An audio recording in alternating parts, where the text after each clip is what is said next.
Hello, everybody, and welcome to the Tardis Zone Talks. Yes, we have another Tardis Zone Talks. We had the Tardis Zone Talks special last night. I threw up a pre-record with myself and Eddie of Scarrow. We touched on all the controversy that's going on in the fandom and with the show. And he covered some of his rumors that and information that he threw up on Twitter. Very interestingly enough, though, is when he said to me about several sources actually confirmed what he said and said that there was a high percentage chance that this could all come to fruition. Now, he did add the caveat that things can change and things could change if certain situations happen. I have put the link in the chat. Some people are telling me that they haven't been able to see the link and I've been putting it in early. So I'll put it in again. I don't know what's going on. Maybe there is a problem. But yeah, very interesting chat. A lot of people, by the way, praising the stream last night, saying it was one of my best. I just want to say thank you to everybody. But I was in the chat last night and I noticed that a few people were moaning. And I just want to address that for a second. Not that I'm having a go here, I'm not, but I just want to explain the situation that I'm in right now. As some of you know, myself and Cheryl have a dog. I've had the dog for 7 years myself, and obviously Cheryl's recently come into our lives. But Ted, for everybody knows, used to feature quite heavily in some of my earlier streams. He used to love being on camera and show off. Well, he had a bit of an accident a couple of weeks back. Actually, it's nearly 3 weeks ago now. And he did some, there was a fracture and he did some nerve damage and he hasn't been able to walk properly. Now, he's been getting back to some sort of normality. Obviously, I've thrown up a couple of videos to show you his progress. Now, there have been times where I've said that I'm going to be doing streams and then I've either changed the day or I haven't done them. Unfortunately, sometimes that's going to happen and I don't mean to do it. I'm trying to put out as much content as I possibly can because I know a lot of you are very loyal and you do miss when I don't stream. But I am trying my best. I am throwing out as much as I can. Now, people will argue, but we see it on the Irish Geek doing gaming streams. Well, you've got to, I'll explain that as well, and that can be explained. So Cheryl is basically on day shift when it comes to looking after Ted.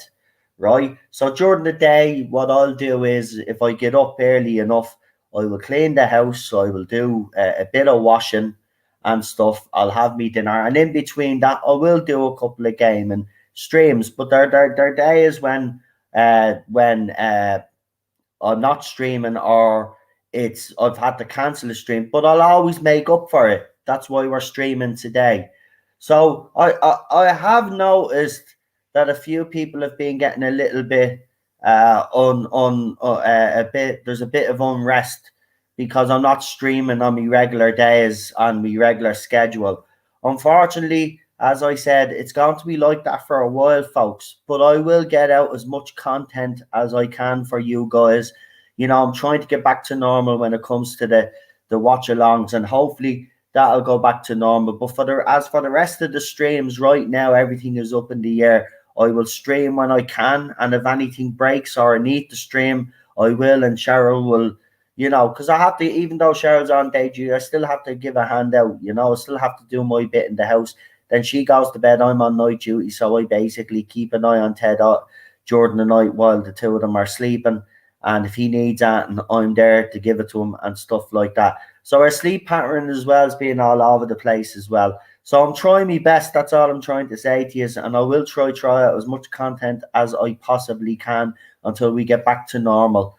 But um, for now, this is the way it'll have to be. And listen, I'm not having a go at anybody that has been moaning. At the end of the day, I get it. You love the channel and you want to see as much content as possible. And trust me, I'd love to give you as much content as possible right now, but I can only give you what I can give you. And when I can stream, I can stream. And if I could stream on me days off, you know, I will for you. You know, there'll be no problem there. I mean, as I said, me and Cheryl's routine is all over the place right now, so I don't have to stick to it at the regular timetable. I can stream when I can get a stream in for you guys, and I'm trying my best. But a lot of you did say last night's stream on Twitter, I've been getting some fantastic comments from people saying that last night's stream was brilliant. Now, people have been asking about Eddie Ascaro's channel. They can't find it. So I've rectified that. I've put the link to Eddie's channel in the link description to the Tardis Zone special, the Tardis Zone talk special last night with Eddie Ascaro. That link now to his channel is in the link description. So if anybody wants to go and listen to those fantastic interviews that he had with Andrew Cartmel and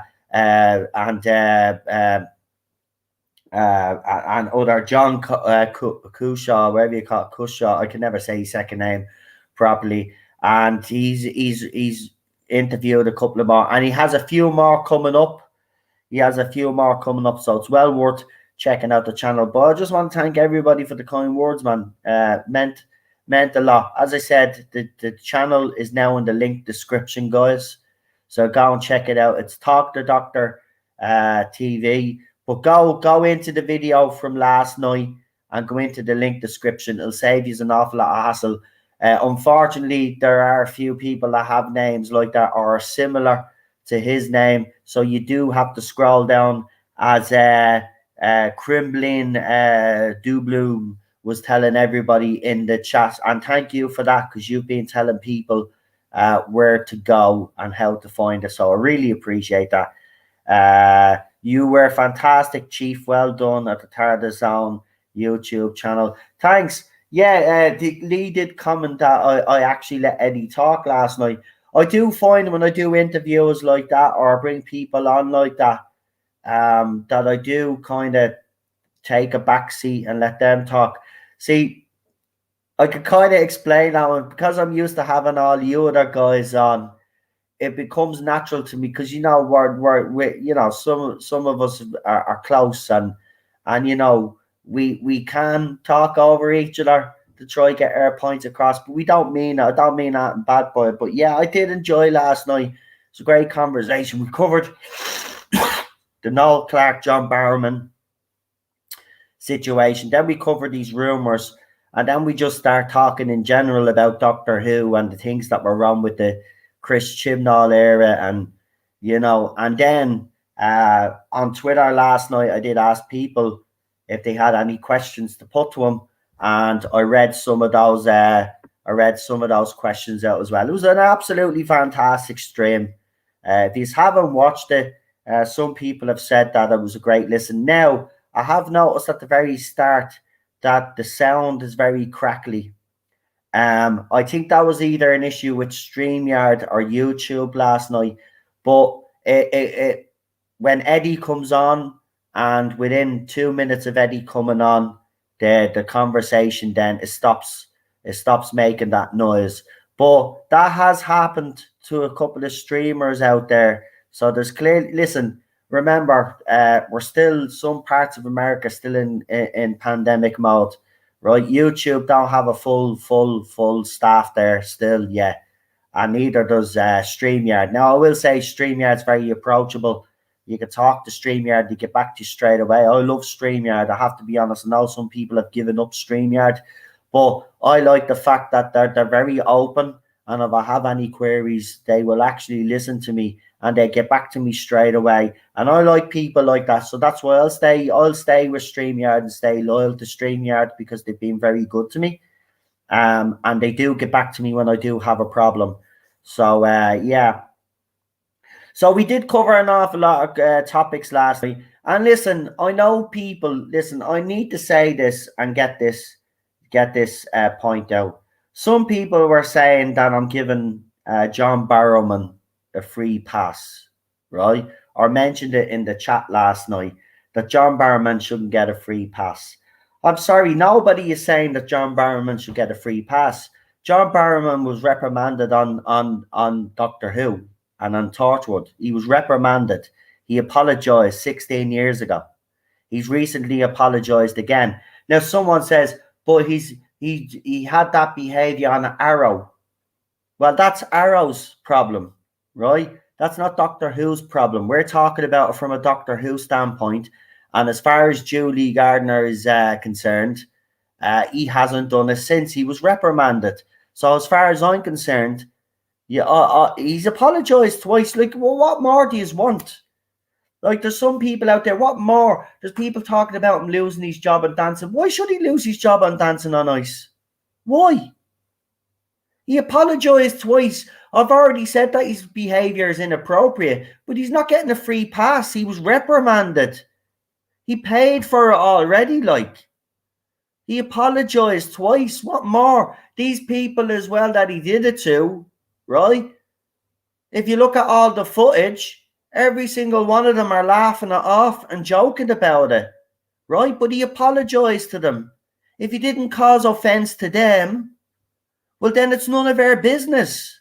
He shouldn't have done it. I still think it's inappropriate behavior and he shouldn't have been allowed to do it, right? But he was reprimanded. He's not getting a free pass. He was reprimanded. He apologized twice. Even Garrett Lloyd has come out now and defended him, right? I mean, look, these people have all said that there was nothing sexual or sinister or predatory about it. So he's not getting a free pass. This was dealt with. This issue was already dealt with within Torchwood, right? It was dealt with. And he hasn't behaved like that since, right? Now, if he's done it on Arrow, that's a different situation. Let Sky One sort that out. Let the execs sort that out. Let the actresses and actors he did it to, if they are complaining, well, then let them complain. Let them do what they have to do, right? But it's from a BBC point of view, right? It was dealt with.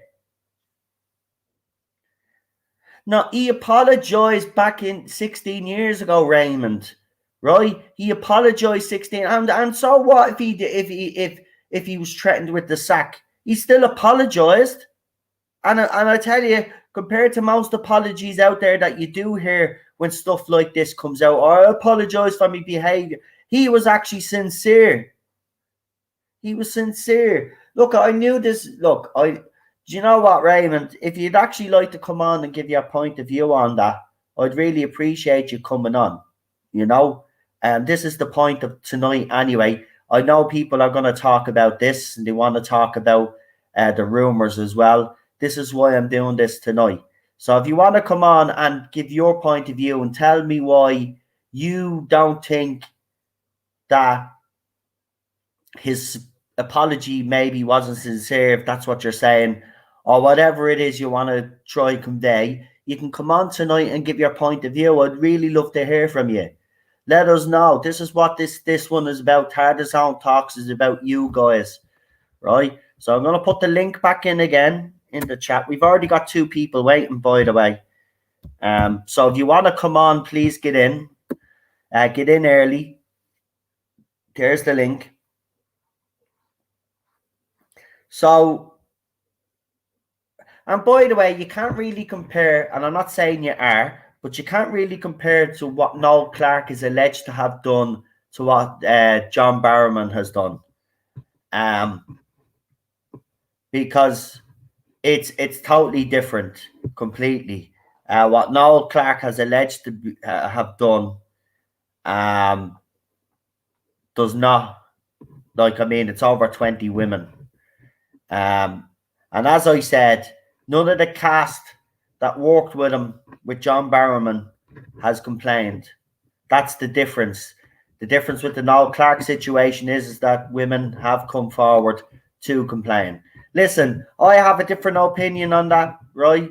Obviously, I do. Some people will agree with me. Some people will disagree with me. I'm pretty sure when people come on tonight, they'll probably disagree with me. Others will probably agree with me. But as far as I'm concerned, when it comes to John Barrowman and the BBC, if he was reprimanded, which they say he was, and he hasn't behaved like that with inside the BBC buildings or studios since then, I'm happy with that. And again, he's come out and apologized a second time, 16 years later.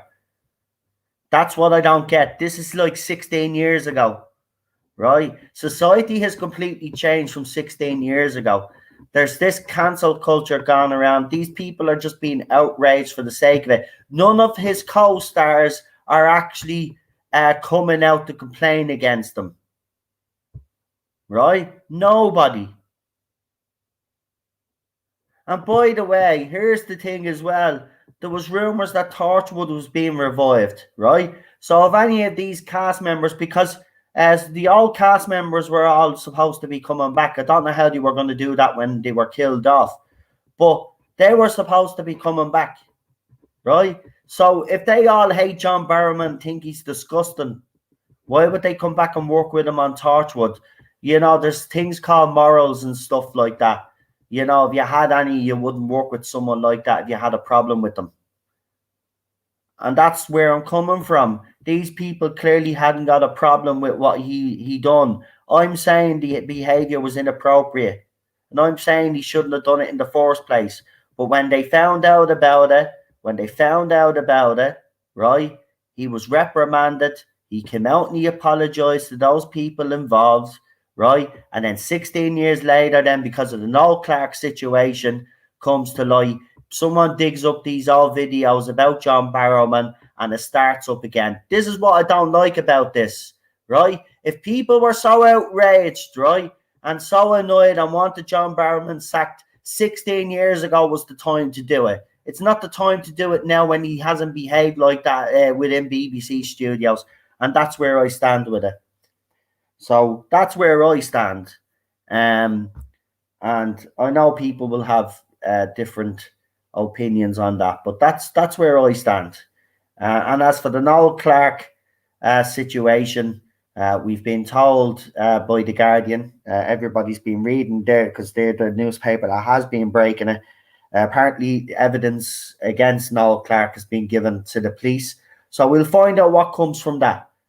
But as far as I'm concerned, the John Barrowman issue is a non-issue now. And this is not me giving him a free pass at all. He was reprimanded. He's apologized twice, you know, once back then, now 16 years ago, because someone's decided to drag up all of this because, you know, Noel Clarke has been pulled up for his behavior, and they've people that have been outraged with that, and rightly so. But what they've done then is they went and looked for these videos, right, of Noel Clarke talking about Barrowman and the other cast talking about Barrowman. And why did they do that? Because they want to throw them up, because they want to cancel Barrowman as well.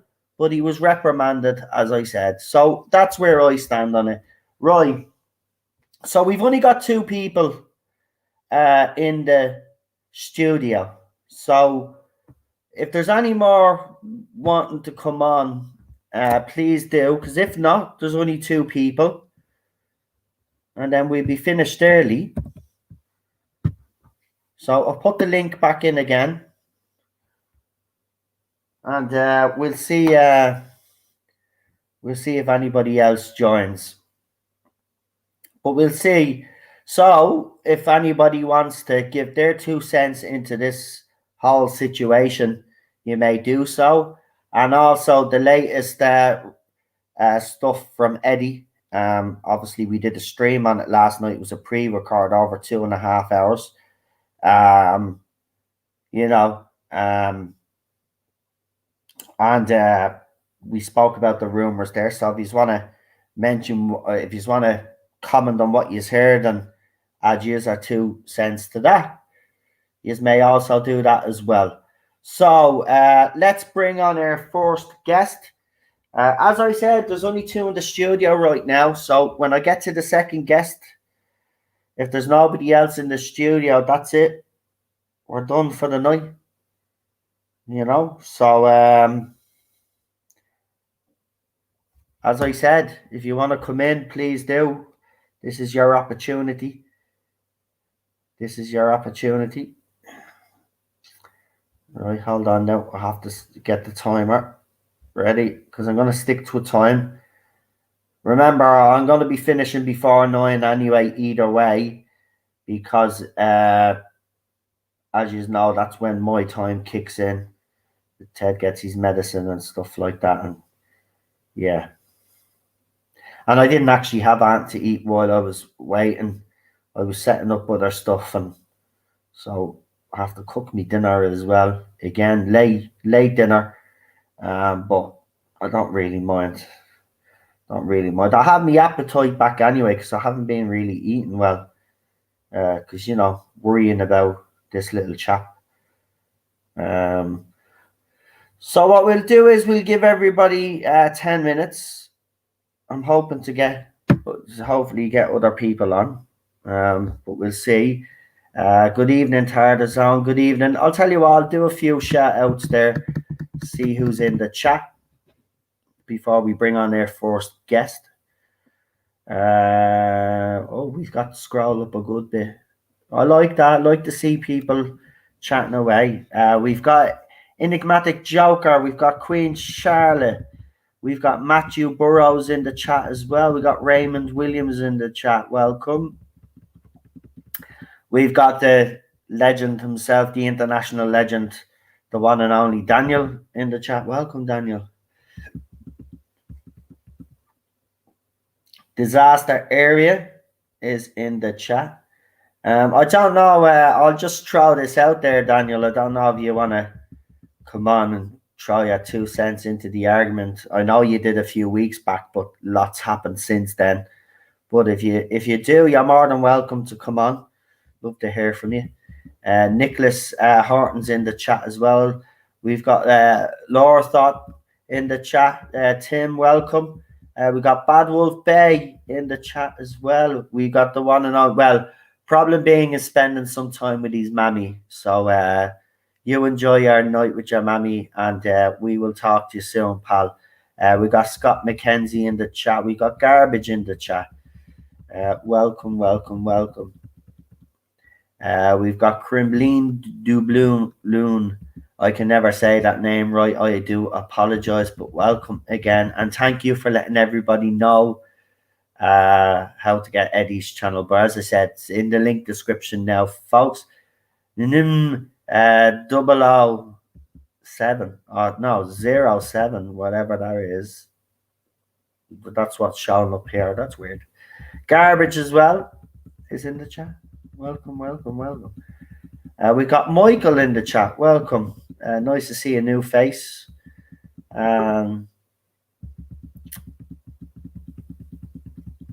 There we go. So we got 3 people waiting. That's nice. We got Crusader as well. Welcome. And I think that's everybody. If I've forgotten anybody, please let me know. And I will call you out. Right, let's bring on our first guest because we have 3 people waiting. So I say that's all we'll probably get, but that's okay. There's no what you call it. It's not. I am probably starting a little bit early, but maybe some people will get here at 8.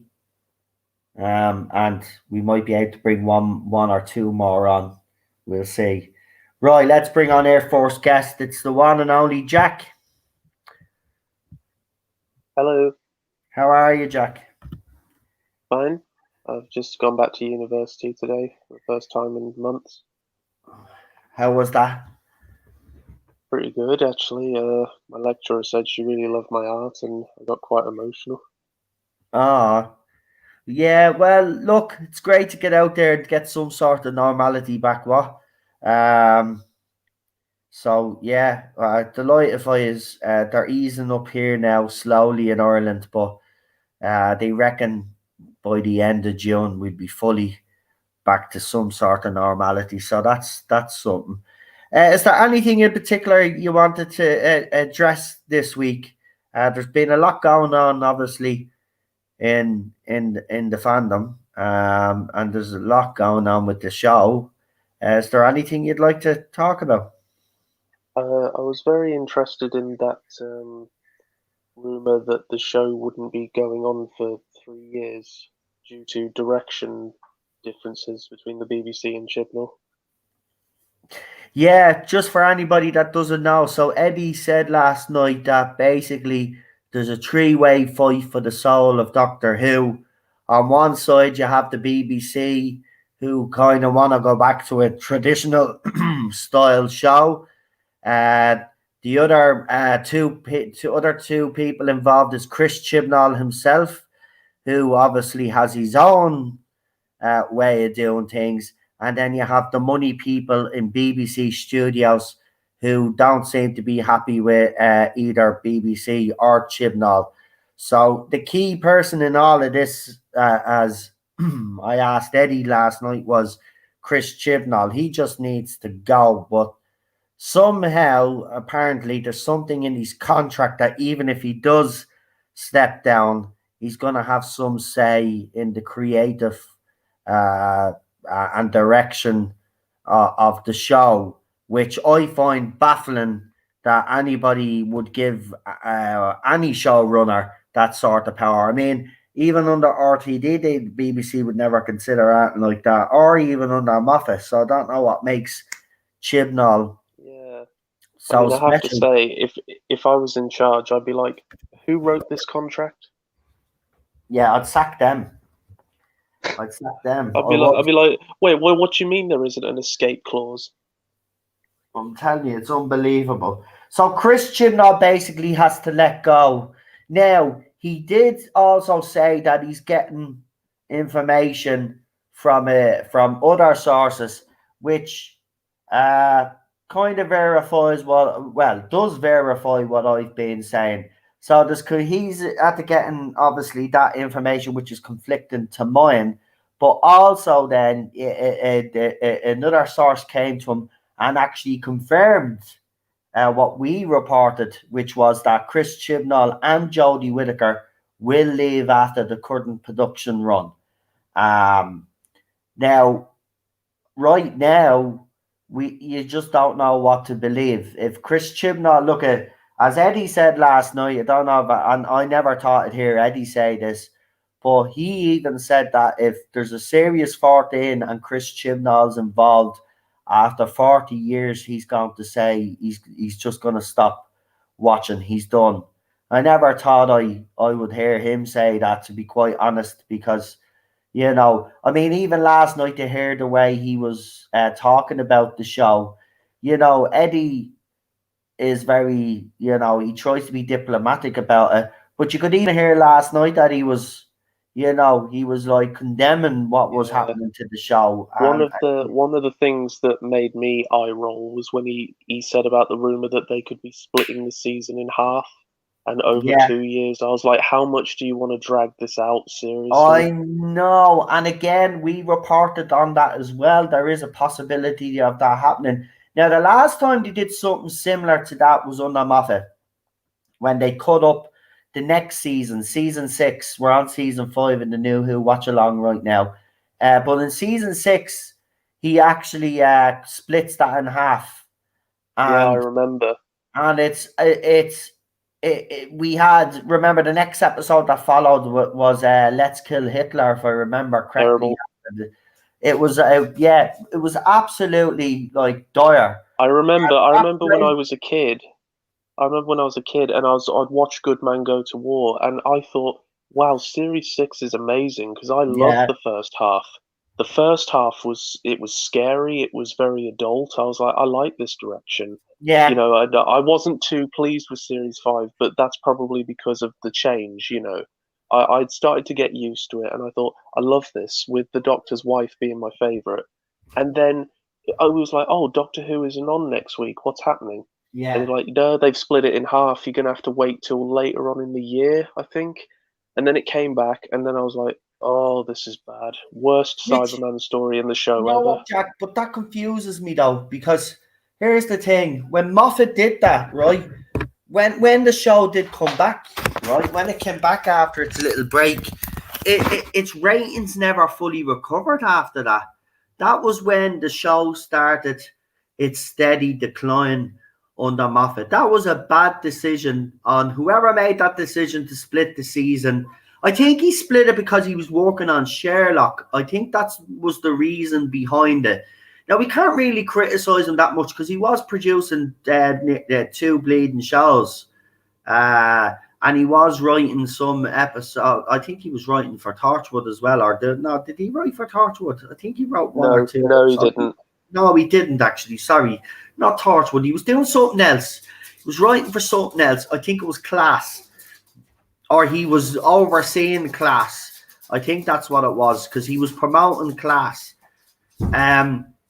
Yeah, he just had a lot on his plate, but that was a bad decision. So I can't understand why BBC would agree with this, would agree with doing this again if that is the case, splitting this series 13 in half. I mean, they're making us wait 18 months, Jack, yeah?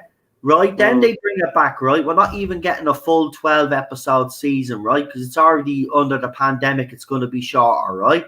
And then on top of that, then he's decided that he's going to split it after making us wait 18 odd months for another series. I mean, that is absolutely ridiculous, Jack, isn't it? All I'm going to say is that Stephen Moffat, had much more popularity, and look what happened. What do you think's going to happen when they do it with only 3 million left?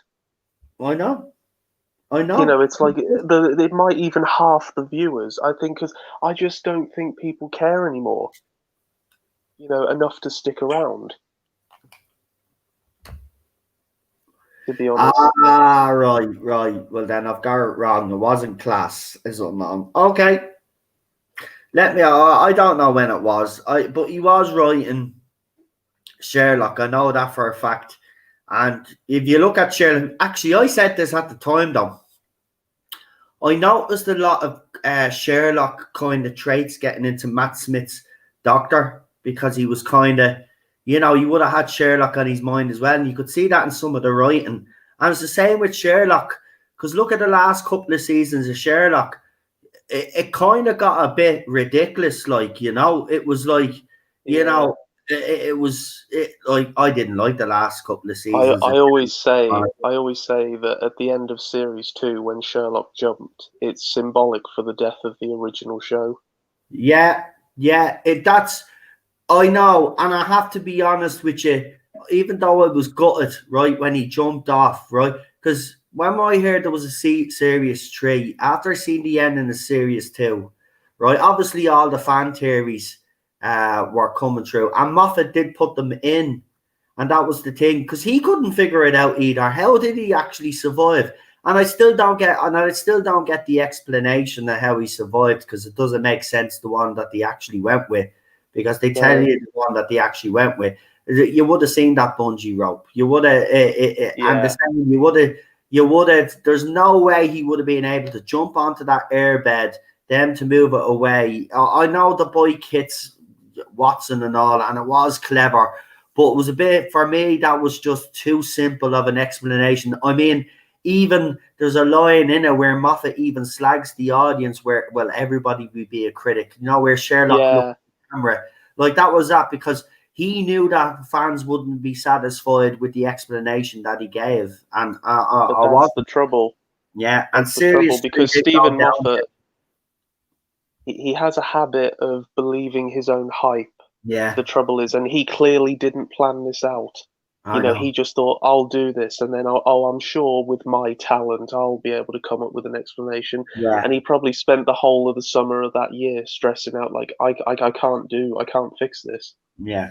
And it's just, go back. I want to go back to the recent stuff, right? Because I will get to. Do you know what? You should come on a stream one time. We're going to be going on a stream talking about the Moffat era overall. I'll get you on that stream, but I want to kind of concentrate on the stuff that Eddie put out. I wanted to ask you, obviously you were watching, so I wanted to ask you, what do you think about this whole thing that Doctor Who again is Doctor Who? It looks like it's over budget and it's behind schedule. Now we've spoken plenty on the, and now I've paused the time, by the way. So every time I talk, I'm pausing the time, so you still have a few minutes. That's the new thing, folks. If I talk, I will pause the time, so you will get you our full 10 minutes to actually talk, because I am accused of talking too much. So I have stopped the clock. But I just want to ask you, yeah. So I mean, we've been speaking about this in Series 11, and I've been criticised on this channel for saying that Chaos in Cardiff happened. There's a lot of denial out there. Now, I even put up some evidence, right? We put up a BBC radio interview that's still up on the channel, by the way, where the DJ there gets it confirmed that there was problems during Series 11, right? And those problems during production carried on into Series 12. Now, it looks like to me from the outside, listening to Eddie's latest stuff, if it's over budget and behind schedule, it looks like those troubles have continued during Series 13. Now, the question I want to ask you is, right, is why has BBC continued to allow this shit show behind the scenes continue? Right now, it seems like now he's over budget. Maybe he was in budget the first couple of seasons, but now he's over budget and apparently he's behind schedule. I mean, can you explain that to me? Because this is the one thing that's baffled me throughout this, all of the news, is how could he have gotten over budget when they were able to, you know, I know that, right, okay, I know COVID is going to have some effect financially, but I mean, come on, I mean, and he's behind schedule, so which means the release date is probably going to be pushed back as well. What are your thoughts on that? I refer to something that Bolstrek said way back. This is what happens when you fire experienced people and replace them with people who are hired on their ethnic background instead of their talent. For me, I'm not saying that this is 100% thing, because I'm not sure, but I think a lot of the people who are working on the show now clearly don't have the same level of experience as the people who came before them, because I know a lot of the people who were working on it aren't working on it anymore. And I also think it could be that and lack of direction, problems where Chris Chibnall he wants the show to be a certain way, and there could be people from the inside saying, oh, you can't do this, and it's causing a load of problems like that. But I think maybe the BBC was certain it was going to work, and then it didn't work, and they're probably regretting putting as much budget into it as they have. Well, I mean, Eddie has also discussed that after Series 13, that could be the last of Doctor Who that we see for a while. What are your opinions on that? And you've got about 2 minutes on that one, and then I'll let you do your shout outs. But interesting one. That's the one that kind of made me sit up and take notice, because, we've always assumed, even people that do the rumors and spec, we have heard stuff like this before, but I think it's kind of arrogance on our part that we think no matter what happens, this show, for some weird reason, it'll carry on, but it doesn't seem to be the case. I mean, do you think that's a good decision if BBC were to say, right, just say Jodie does regenerate at the end of Series 13 or wherever the special, if they do a special, and they just leave it as a hanging, so we don't know who the next Doctor actually is? Would you be happy? Are you happy with that decision? And why do you think, if it is going to happen, BBC have chosen to go down this path? I think from a business standpoint, it's the best decision they can make. They just have to quietly put it to rest and then hope when all of this has calmed down, they can build it up again gradually from the ground up. And I hope that they've learnt from this. I really do. I hope that they will treat the franchise with more respect in the future. And I think it's something that needs to happen, in my opinion. I think once it's had a good rest, we can all appreciate it a bit more if it ever does come back. And like I said, I know I sound like I don't love it anymore, but I still buy some of the action figures occasionally, especially of Classic Who. I'm still watching it. It's left so much of a mark on me. It's actually ridiculous at this point. I think I need to move on, honestly. But I just think that I would have preferred it if they don't actually show a regeneration. I think what they should do is the kind of thing they did with Eccleston. We didn't see McGann regenerate. The show comes back, new Doctor, new beginning, new setting. Simple Like a as. soft reboot, like they did for the Mac era. Yeah. Yeah. Just don't go to all the trouble to leave us on a cliffhanger. Just, I don't know, let her blow herself up in the TARDIS or something. I don't know. Just so we can come fresh, so we don't have to go like, oh, we don't have to connect them in the future, or do like a Night of the Doctor thing that like with McGann. Who wants to bring Jodie back? Just end it, bring it back down the line, and whether they go back to Doctor number 1 or whether they don't mention the number of the Doctor anymore, I don't know what they'll do, but that's another story for another time. Well, thanks for that. Jack, do you want to do a few shout outs before you head off? Is there anybody you want to shout out? Do you want to shout out your social media or anything like that? Yeah, I have my Twitter is JackMain13, and also I'm on Instagram. I have an art page, Jack Niblet Main. Don't ask why it's that name, it just is.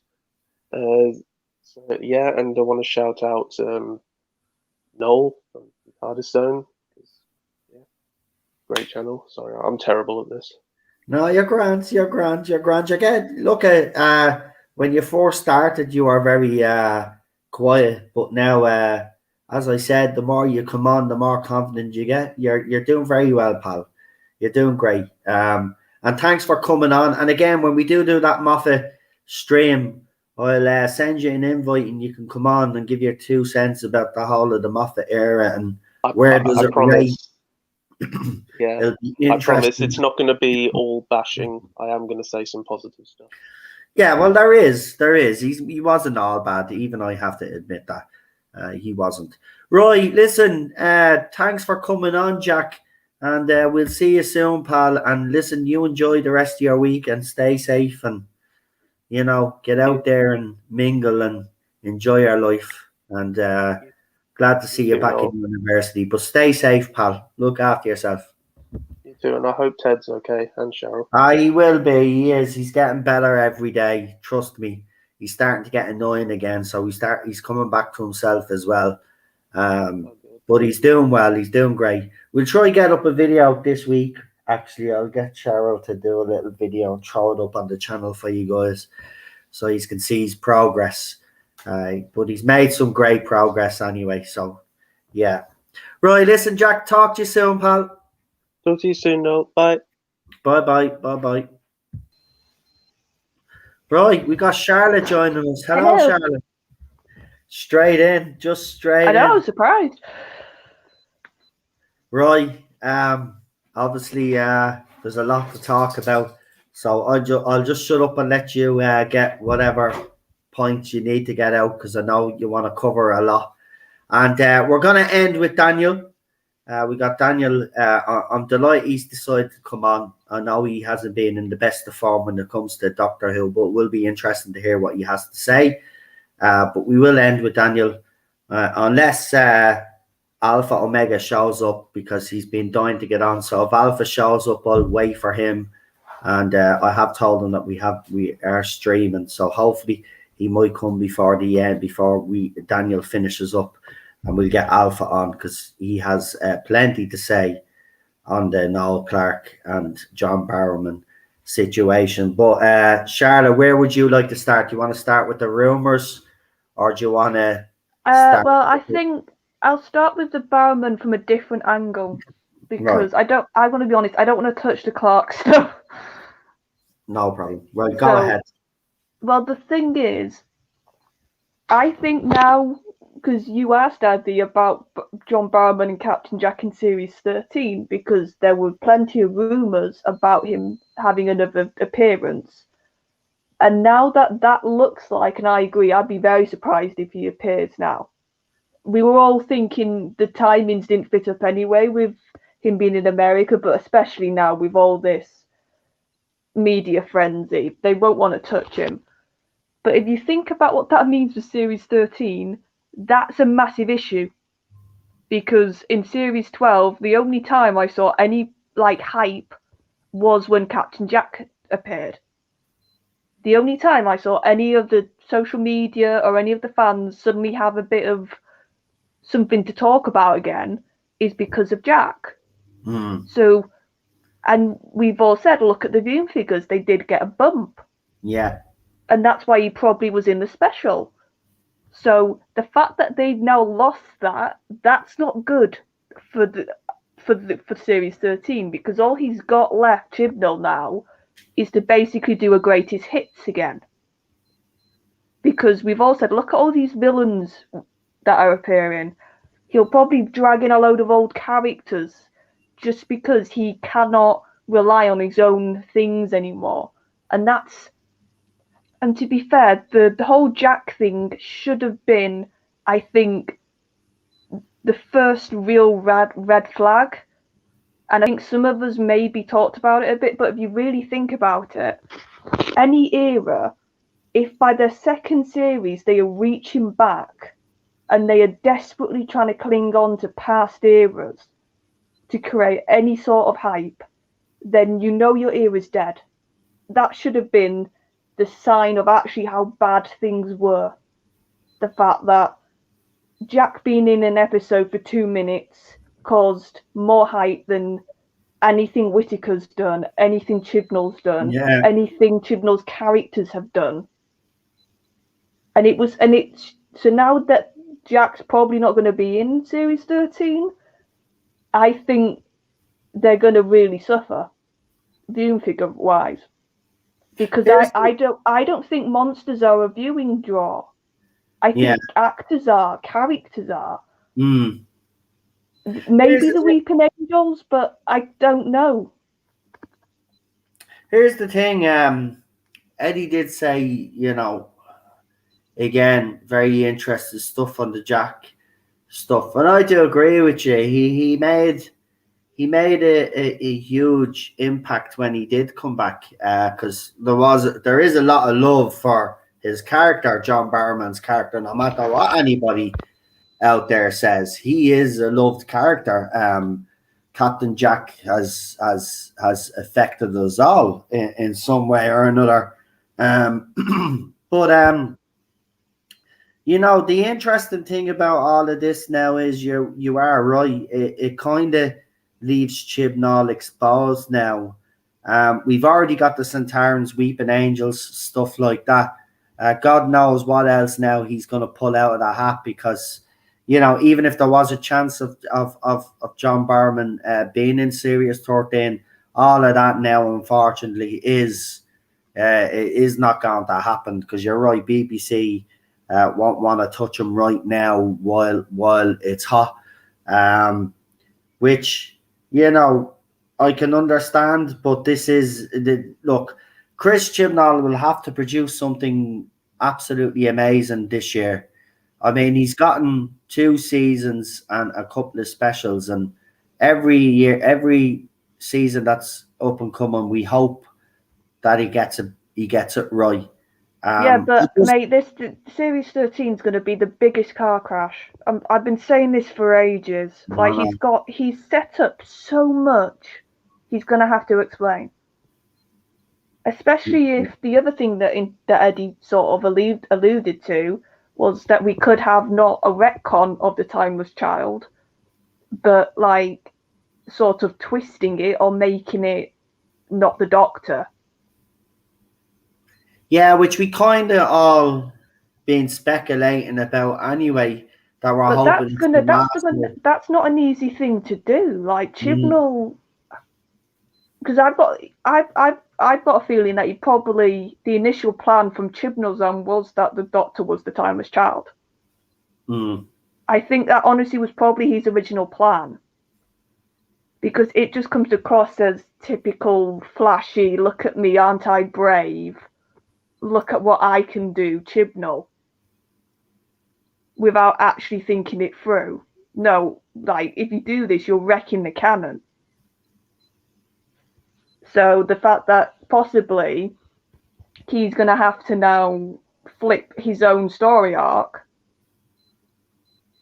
And here's the funny thing, and I joke with this with Daniel, like, think about Russell and Moffat. Each series, they had a story arc. It got dealt with by the end of the series. Sometimes bits of it ran over, but the majority of it was done. Chibnall has taken 3 series to tell one story arc. Yeah, that is true. And you know, when Series 12 was coming back, he was doing interviews, and it was quite telling that he hadn't got a clue what he was doing, because in the articles he even says himself that you won't get all of the answers in Series 12, and this will be a continuous thing. And I thought to myself, well, then this is clearly from a guy that doesn't know what he's doing. He's doing it on the fly. Yeah, I'm sorry. Listen, he had an idea in his head when he was a kid, right? And it looked good on paper. And now that he's doing it, he's gone too far, too deep, and he doesn't know how to get out of it. I mean, the simple solution, he always has had that get out of jail card, that it is the master.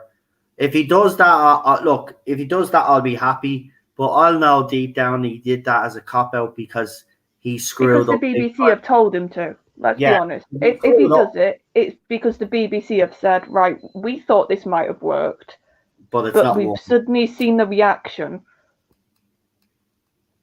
So, and I think the other thing is, I'm probably one of the lesser people who I would be incredibly devastated if it went out like this, the show. Yeah, I wanted to ask you about that, because he did bring that Apollo. I want to stop this stopwatch. Right, there you go. 6 minutes to go, but I want to stop it. Right, because I want to ask this question. Yeah, for me, when he said that to me, you've all heard my reaction. Look, I come on here nearly every day, and I talk about this current era, and I don't like what I see. I don't like what's being done to the show. But there's one thing I can always say is that people ask me why I watch and put myself through all of that. Why would I watch if I hate something so that much? Well, you see, because I love Doctor Who, right? And I do hope, and I said this last night, and I do hope that Chris Chibnall can turn it around and get it right. I know that's a fucking pipe dream. I know some of you will be laughing at me right now. He's never going to get it right now. I've even been saying it myself. I know.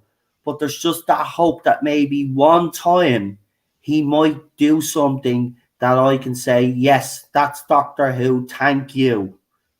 Right? But he hasn't been able. Now, he's came close. I have to say, the recent festive special, he came close. But it has plot holes galore, because he's just not good enough. He just doesn't know how to construct a proper story arc, or develop characters. And that's his biggest flaw. But I will say, I did enjoy the latest festive special. It was the closest that we got to a Doctor Who episode. When there's no agenda in it, Eddie said it last night, there was no agenda in this episode. That's why it worked. But even if you agenda, it's still weak. It still would it live up to an RTD weakest episode? No, even RTD's weakest episodes are better than this. But it was still something. It was a bright. There was like a flicker of hope, right? There was even a couple of scenes where he did surprise me, where Whittaker's acting did surprise me. I'm not going to lie, but it's 3 years too late. It is 3 years too late, and that's where I said at the time when I did my review. That's what I said. This is 3 years too late, but it's still not up to the standard of RTD's weakest episodes. And if you can't even get to the level of RTD's weakest episodes, then you are, as some people have said in the chat, you're out of your depth. And that's what's wrong with him. Now, I haven't started the timer, so you still have 6 minutes, Charlotte, but I know you wanted to add something there, so I'll let you go ahead. Yeah, no, I think even if he doesn't have the agenda, you still have the issue of the 13th Doctor, and I'm sorry, that's why I struggle, that's why I stopped watching. Yeah. It wasn't because of, like, the agenda stuff was I could see it, and it was obvious, and it was hitting me over the head, but I've said this before, and this is why I also thought he was telling how Eddie was talking about Whittaker, actually. And it's just that I can forgive a lot in this show, a lot, but if you get the Doctor wrong, if you make the Doctor this sociopathic, this unkind, this selfish coward, and those are words I never would have thought I would have said about my favourite fictional character. And I think the thing that would devastate me if it goes off, because they've sort of, the rumour is they'll say hiatus, but it's basically them giving up on the show. It's that throughout all the hardship and all the fights we've had in this fandom and all the aggro and the upset, I've always had this thought of she's going to go at a point. Chibnall is going to have to go at a point. We're going to get another era. Even if it's not a massive long one, we're going to get another one. And because I don't want this show to go out being the laughing stock. I don't want this show to go out with me hating parts of it. Yeah. And that's what's going to happen if we don't get a 14th Doctor. Like I said, even if it's just for 2 series, and like I said, that's what sort of sometimes it almost keeps me going in this fandom. That I'm like, nothing. This isn't going to be forever, and the fact that this could be the end point, and it's like I said, it's that's what got me last night listening. If I'm being honest, mate.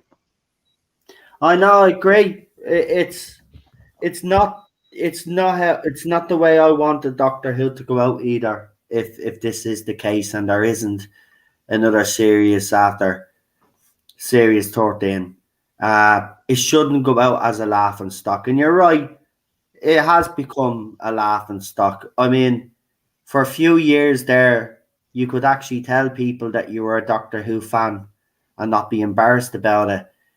It was the same thing in the 80s. Some people wouldn't tell people that you were a Doctor Who fan. It's like that now because there's an embarrassment. I'll even give you a laugh. I was gaming the other night and me name on me profile on the PlayStation is the Doctor.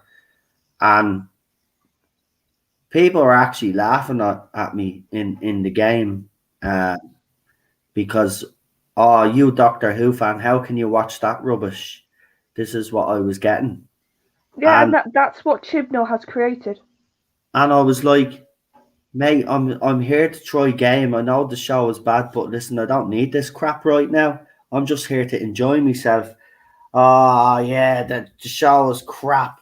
What the hell? A female doctor, all of this. Like, seriously, man, getting it in the ear. Well, right? yeah, And like, that's how far this show has fallen.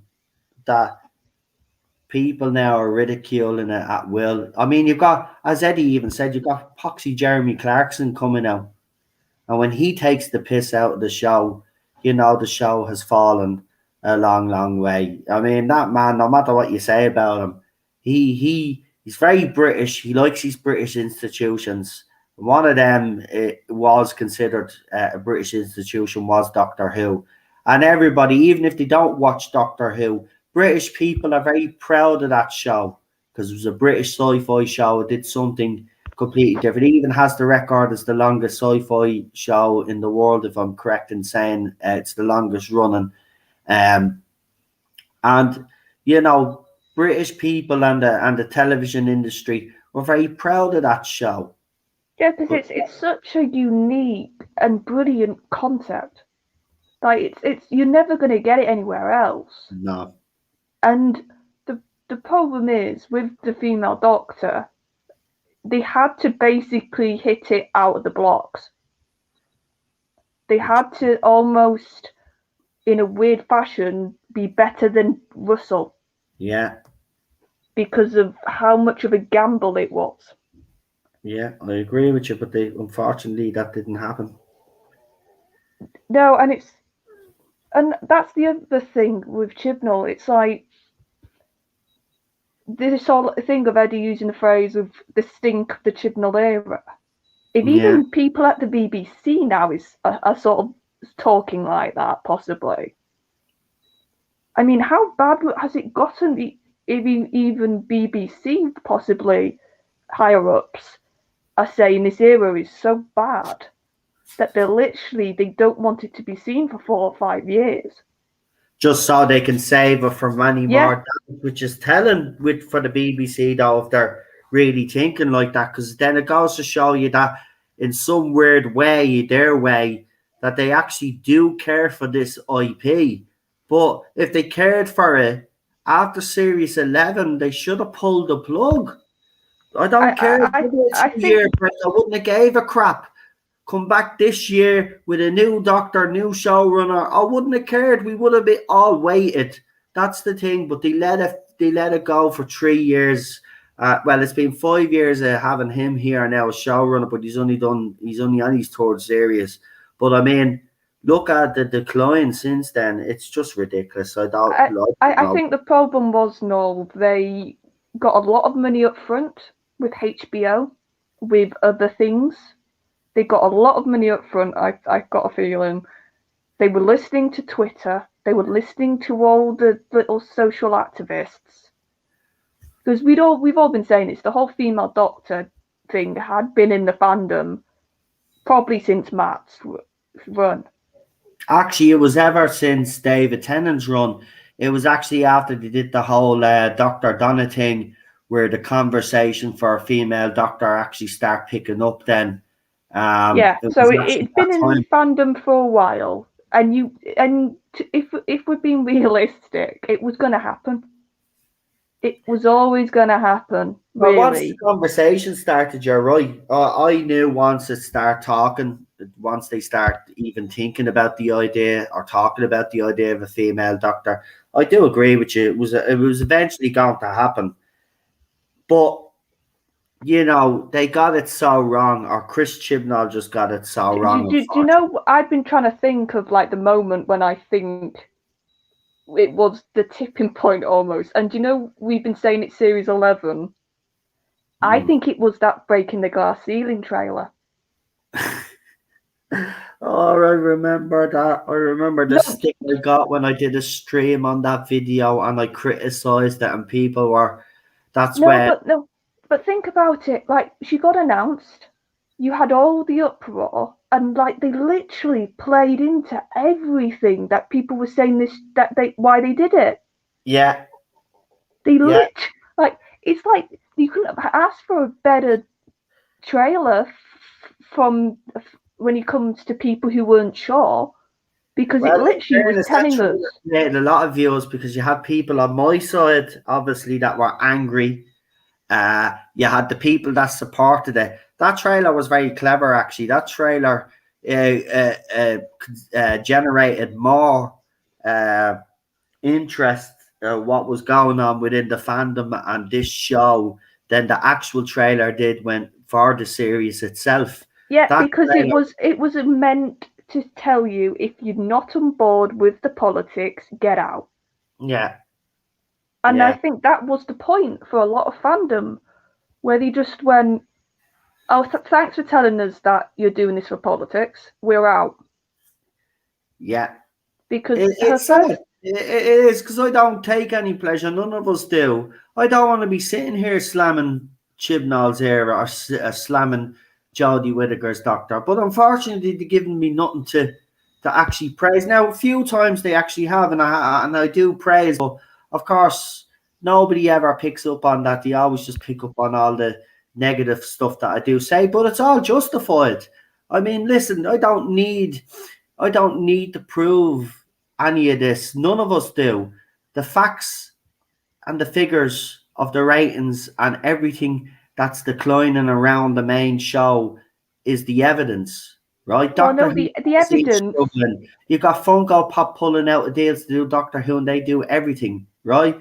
Eddie actually said as well, I haven't watched it, but he was talking to someone that does the figures for Doctor Who, and apparently that's a very interesting conversation. And a lot is apparently he told everybody that you should go and listen to it. It's how Doctor Who's perceived to all of these companies, and it's very interesting. I'm telling you, listen, everything around it is struggling. The ratings are struggling. You know, there's never anything positive said about it except for a small minority out there who BBC unfortunately has decided to pander to instead of listening to the British public and the fans as well. Remember, the British public play a huge part. It's not just about the fans. They need the British public on board as well. You know, that's Yeah, what the British public all tuned in for that first episode. Yeah. And also, I think another thing that could be a possibility for hiatus, and I think it's connected to what Eddie was talking about, and it's if you think about how Chibnall spends money, if you think about how lavishly he spends it, this is probably one of the most expensive eras in the modern run. Yeah. Think about the locations, think about all the fancy cameras. I have got a feeling probably some of those guest stars aren't cheap. No, they're not. And again, Eddie made the point, even when he does bring in guest stars, you know, they're horribly used. They're not used properly. You know, what's the point of having them in? Again, for Chibnall, if I get a big name in, people will think it's great. Yeah, but this is, so if you think about it, it's probably one of the most expensive modern runs, and it's not a series a year. It's not 13 episodes. And it takes him more than a year at normal conditions to produce a series. No wonder that possibly they're losing Cardiff. I mean, if that isn't a massive indictment, I don't know what is. That's a blow, yeah. It's because he's not producing enough stories, apparently. Well, yeah, and it'll be because of the expense of having that studio. So yeah. I wouldn't be surprised if even just some of the bean counters are looking at it going, well, we're going to have to spend a lot of money if we want to rebrand after Chibnall, if we want to get a new actor in, if we want to get a new showrunner in. And we've lost so much because of him. Well, why would we throw money? Three-way battle, I hope BBC and BBC Studios win out, because I do as well. They smashed their heads together. I do believe they're onto a gold mine. They just need to be listening to what the fans want, and also what the British public want, and try strike a balance. Obviously, you will never be able to give fans exactly what they want, but if you give them something like what RTD managed to do, then you're onto a winner. Then we could talk about reboot, or then we could talk about alternate universes and spin-offs and the whole shebang. Listen, you could have a really great franchise here if they really listened to people, and that's what BBC need to do, and that's the bottom line. But Charlotte, we have actually run out of time now. I know your co-host is coming on next, so I don't know if you want to actually do the channel shout-outs, or will I leave that to your co-host? I'll leave it to my co-host because I didn't think he'd even pop on, so I'll let him do it. Neither did I. Do you know what? I think he does it for me, and I do really appreciate it, because I know he's not feeling the best with Doctor Who, but maybe if he gets a few things off his chest, it might actually help. So listen, yeah, we'll probably get a Daniel Rand. I want him back for the new Who. I want him back for Series 5, but I won't pressure him. But it's nothing to do with what's going on right now. And I think, I know it's hard for him to kind of separate the two right now at the moment. I don't blame him. I'm gutted as well, but I really did enjoy The Beast Below earlier. I had a blast, and I was on my own, but I had a blast. So, Victory the Daleks is next week. I know that, that's when I told everybody actually when we were doing that. That's when the moaning about Moffat's era started to begin, because we got the new Dalek design, the new paradigm, and nobody liked it. Multicolored bleeding Daleks, man, and they look pregnant. So Yeah, yeah, it didn't really work. But I have to say, still a good two-parter, except for the flying bleeding airplanes in space.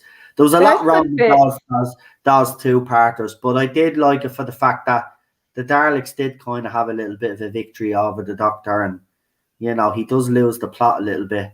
Oh, Matt! I love Matt's scene when he just freaks out and hits it with a spanner. I love that moment. Yeah, again, he plays it well.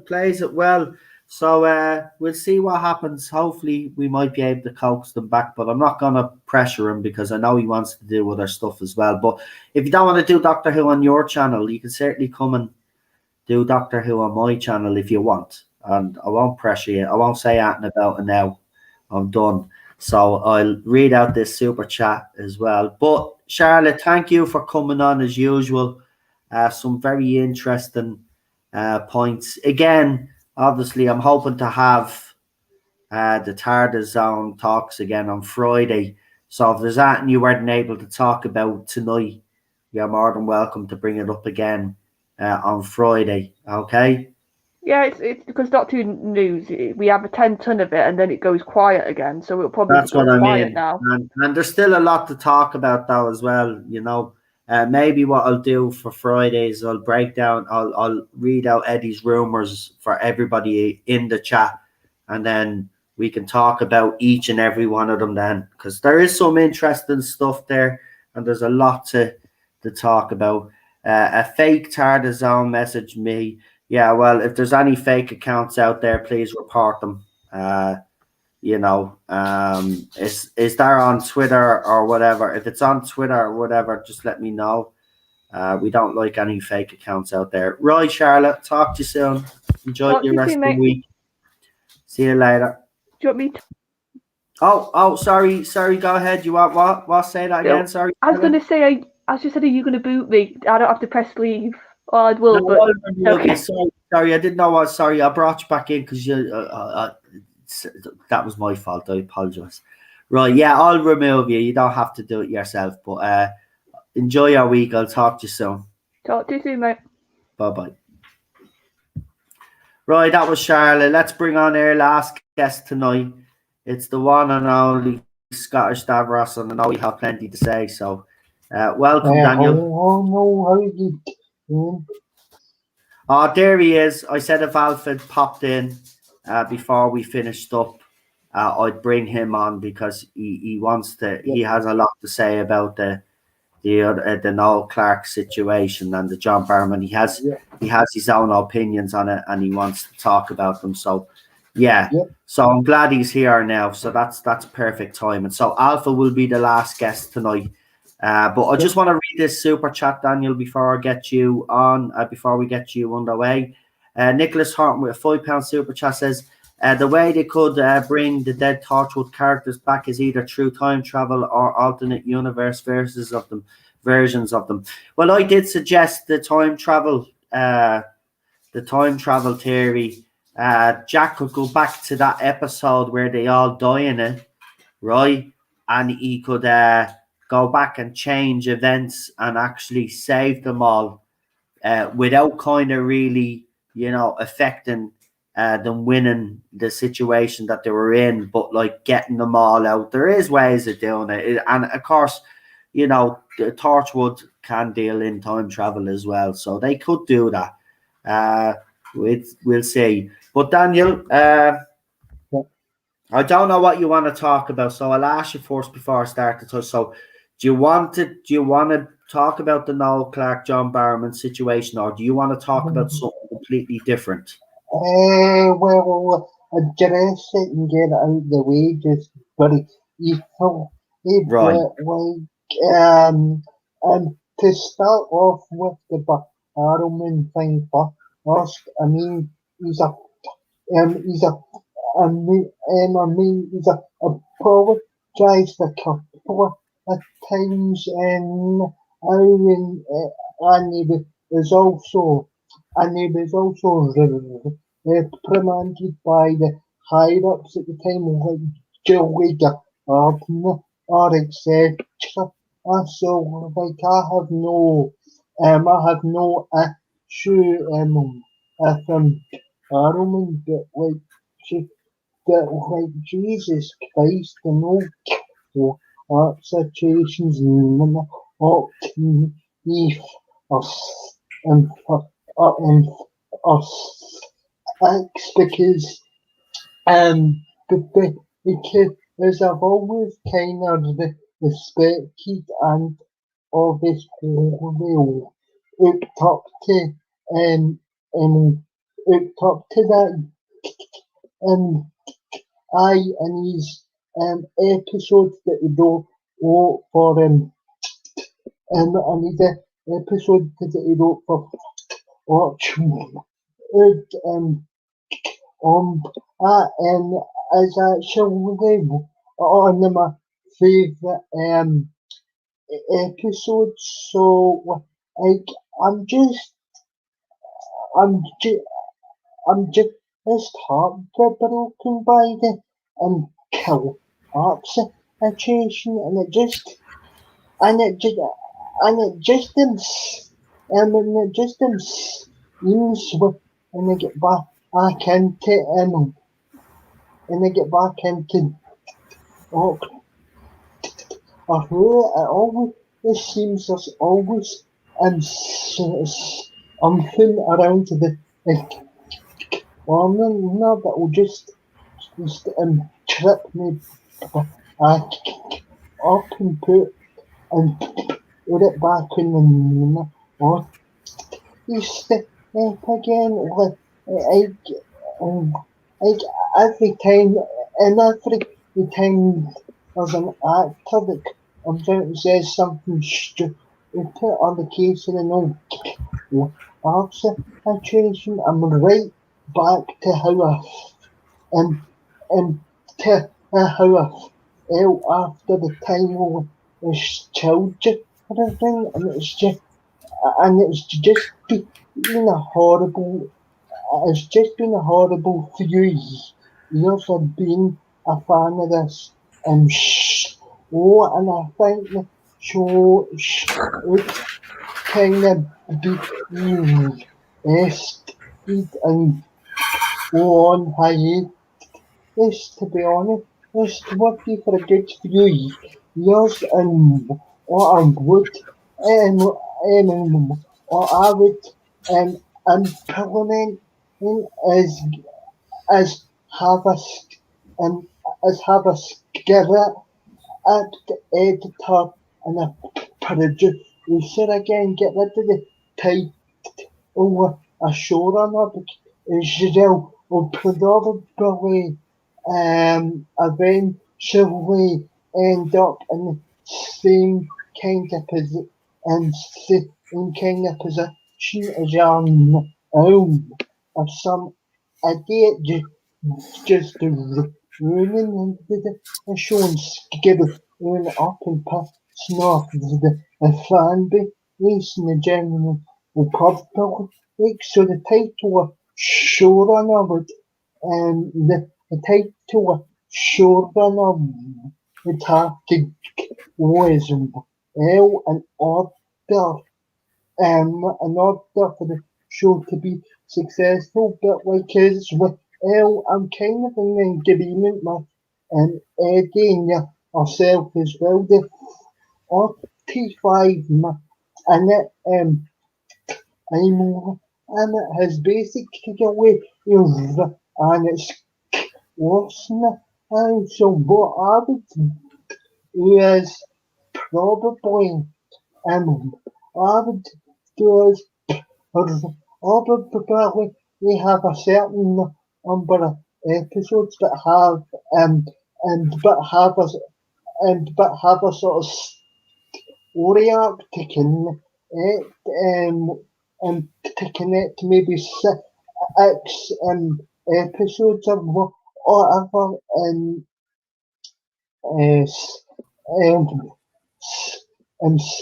X episodes and have this story arc and have this story arc sort of pull you out over the six episodes because I think as well as much as I've enjoyed as much as I enjoyed the Coulson and the either Smith and Capaldi, had they all had sort of they all had the sort of our episodes in it. So like as well so like as well I think the 45-minute I think the 45-minute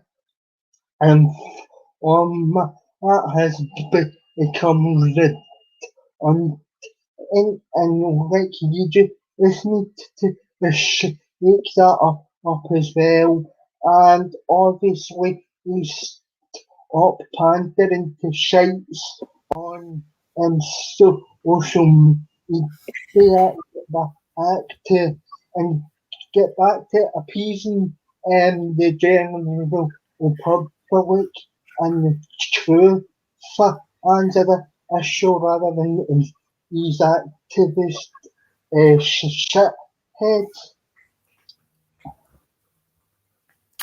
Well, look, I mean, as Eddie said last night as well, this whole thing about, Doctor Who, he mentioned Line of Duty, giving a perfect example where if you have good writing, you have the kind of story arcs that we're talking about, leaving them on the cliffhangers. Listen, the 45-minute format never actually really worked to begin with. Because if you look at it, that's why we had a lot of two-parters, sometimes three-parters. Now, for me, I said it last night, for me, the format that would work would be a kind of similar to Sherlock. You could have an hour episode or you could have an hour and 20, an hour, 30-minute episode, right? So it's like a short little movie. How many episodes per Sherlock was there? 4. So you could have 4 1.5-hour episodes, and within that you have a self-contained story arc. And then if you wanted to add little plot twists and stuff like that, you can do it. Look, it could be done. Line of Duty proves that you can actually keep your viewers as well. This myth that TV habits have changed. Look, we know TV habits have changed, but if you have a really great show like a Line of Duty, you will get 10 million people watching that night. Yes, you'll get more people then that'll watch it on catch up, and then the people that watched it live that night will go back and watch it a second time on the iPlayer, right? So this whole thing that Doctor Who struggles has nothing got to do with writing or anything like that, but it's got to do with TV habits changing and other factors, is absolutely a load of rubbish. If you've got great writing, you've got great direction, and you tell a great bloody story, there's no way Doctor Who should be maintaining 10 million viewers a week. I get even and to be honest, if you've kind of just gotten into, I've kind of just gotten into kind of just and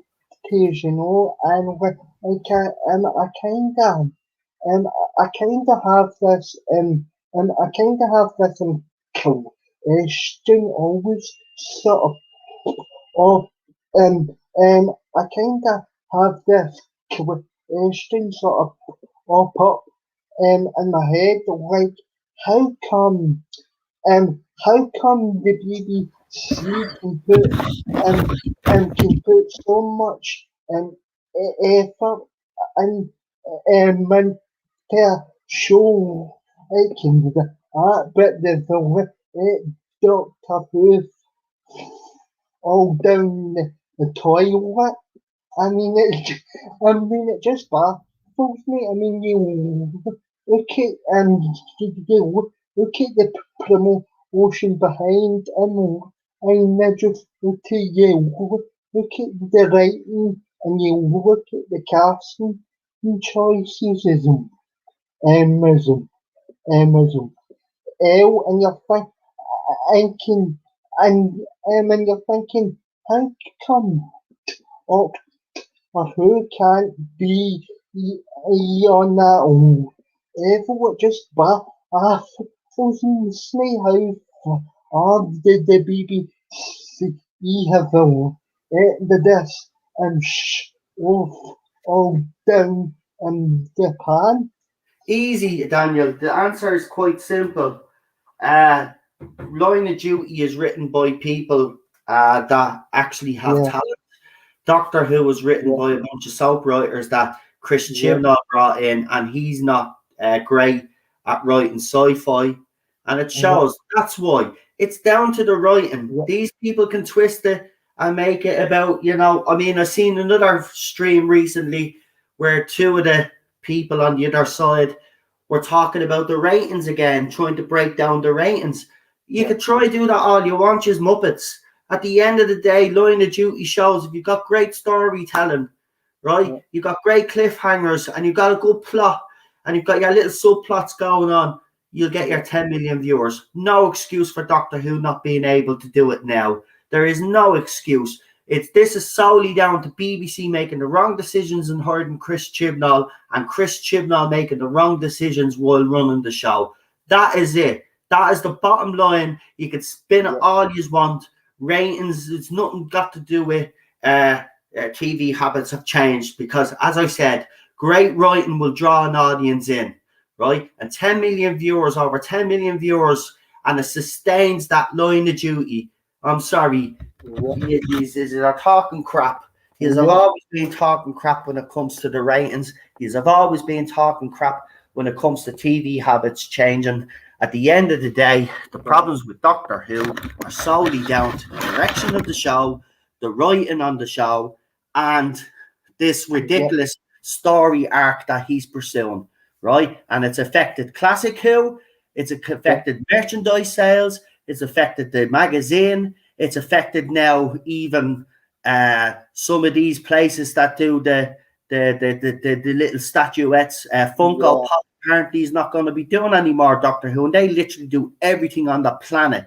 And they're not going to do Doctor Who. Why? Because Doctor Who has become a laughing stock, as Charlotte said rightly earlier, as Eddie said last night, as I said last night, as I've been saying for the last couple of months.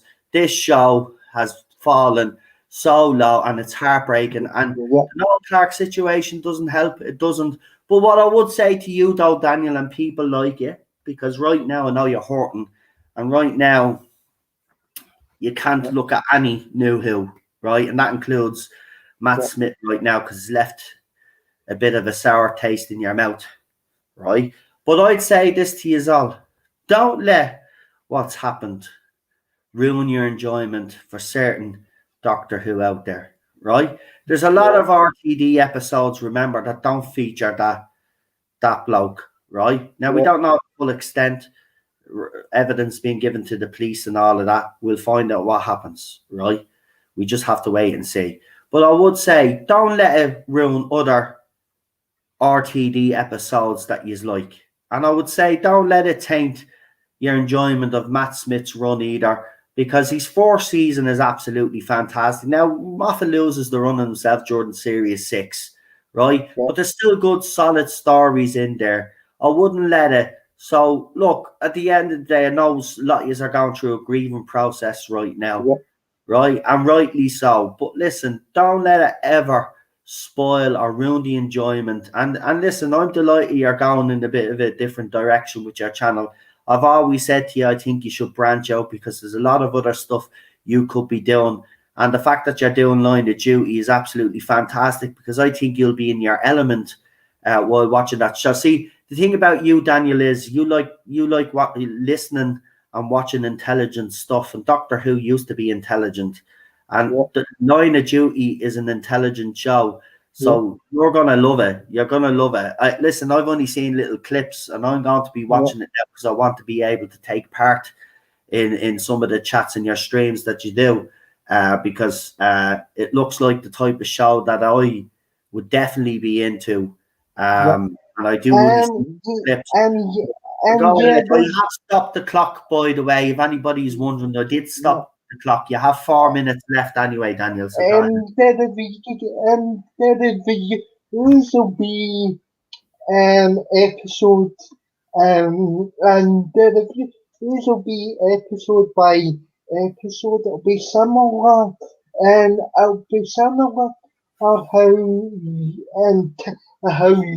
done your and the Orion reviews. There'll be episode by episode, and reviews and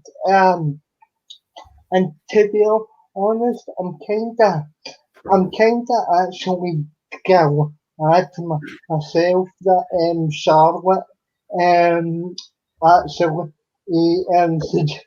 suggested it to me suggested it to me it kind of a bit to actually convince me, but she eventually got on. Yeah, but in terms of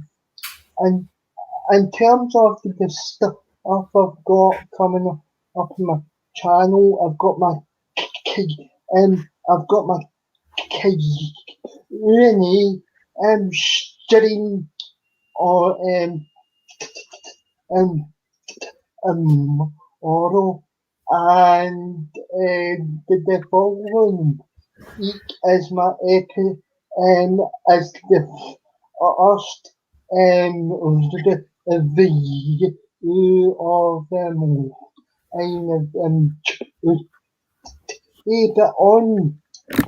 but obviously on Thursday is I'm on Captain Orkney's Ox channel on Thursday is and I've enjoyed them, on Captain Orkney's Fox channel as well.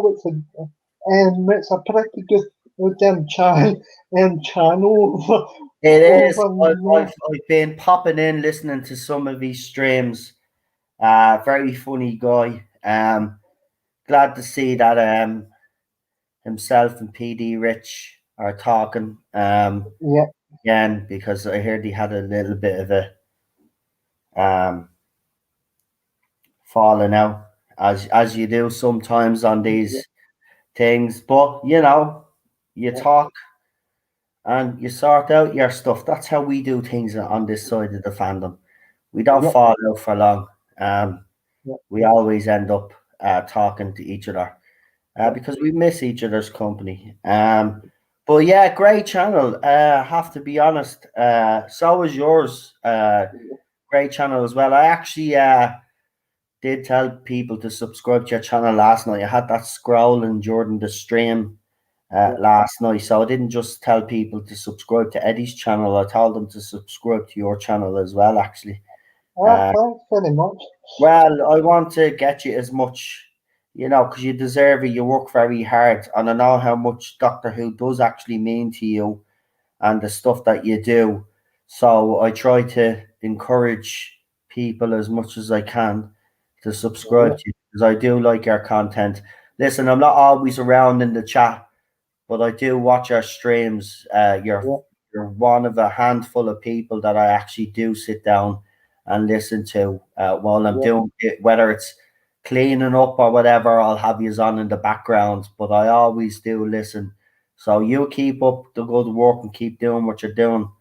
And as I said, when you're ready to come back to do the new Who, remember, as I said, we are on the Moffat era, so it is a kind of a soft reboot as well. So it's nothing connected to the recent controversy To be honest with you. So if you want to come back next week, I'm not saying you will, but if you want to come back this weekend, it's Victory the Daleks.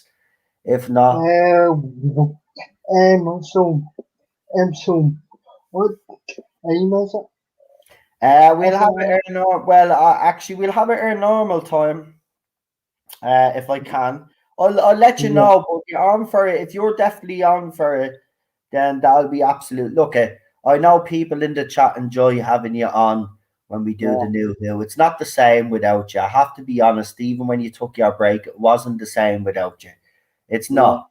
You know, we have Charlotte on the classic and you're on the new, and that's the way we've had it, and it's been brilliant. And it's not the same without you. So, look, you know, as I said, I'm not going to force you. I understand why you don't want to right now, but if you feel up to it this weekend, the invite is there. As I said, I know if you don't want to come on, I know you'll tell me because you always do, and you'll give your reason, and I will accept that.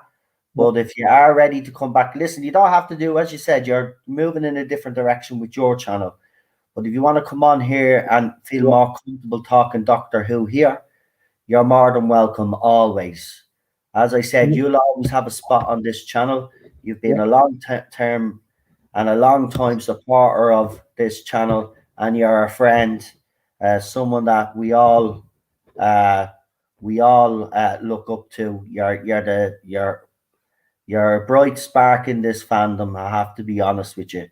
So keep up your good work. Keep doing what you're doing. And I have to say, you and Charlotte make a great team on YouTube. And, you know, I have to say, you give her a lot of credit. And I would agree with you because, you know, I have to say, thank God for Charlotte. And thank God for my wife, Cheryl, as well, because she puts me on the straight and narrow. Cheryl does. But I know Charlotte does the same for you. When you're feeling down, you know, you'll go to her and she'll be there for you, and that's what a great friend is there for.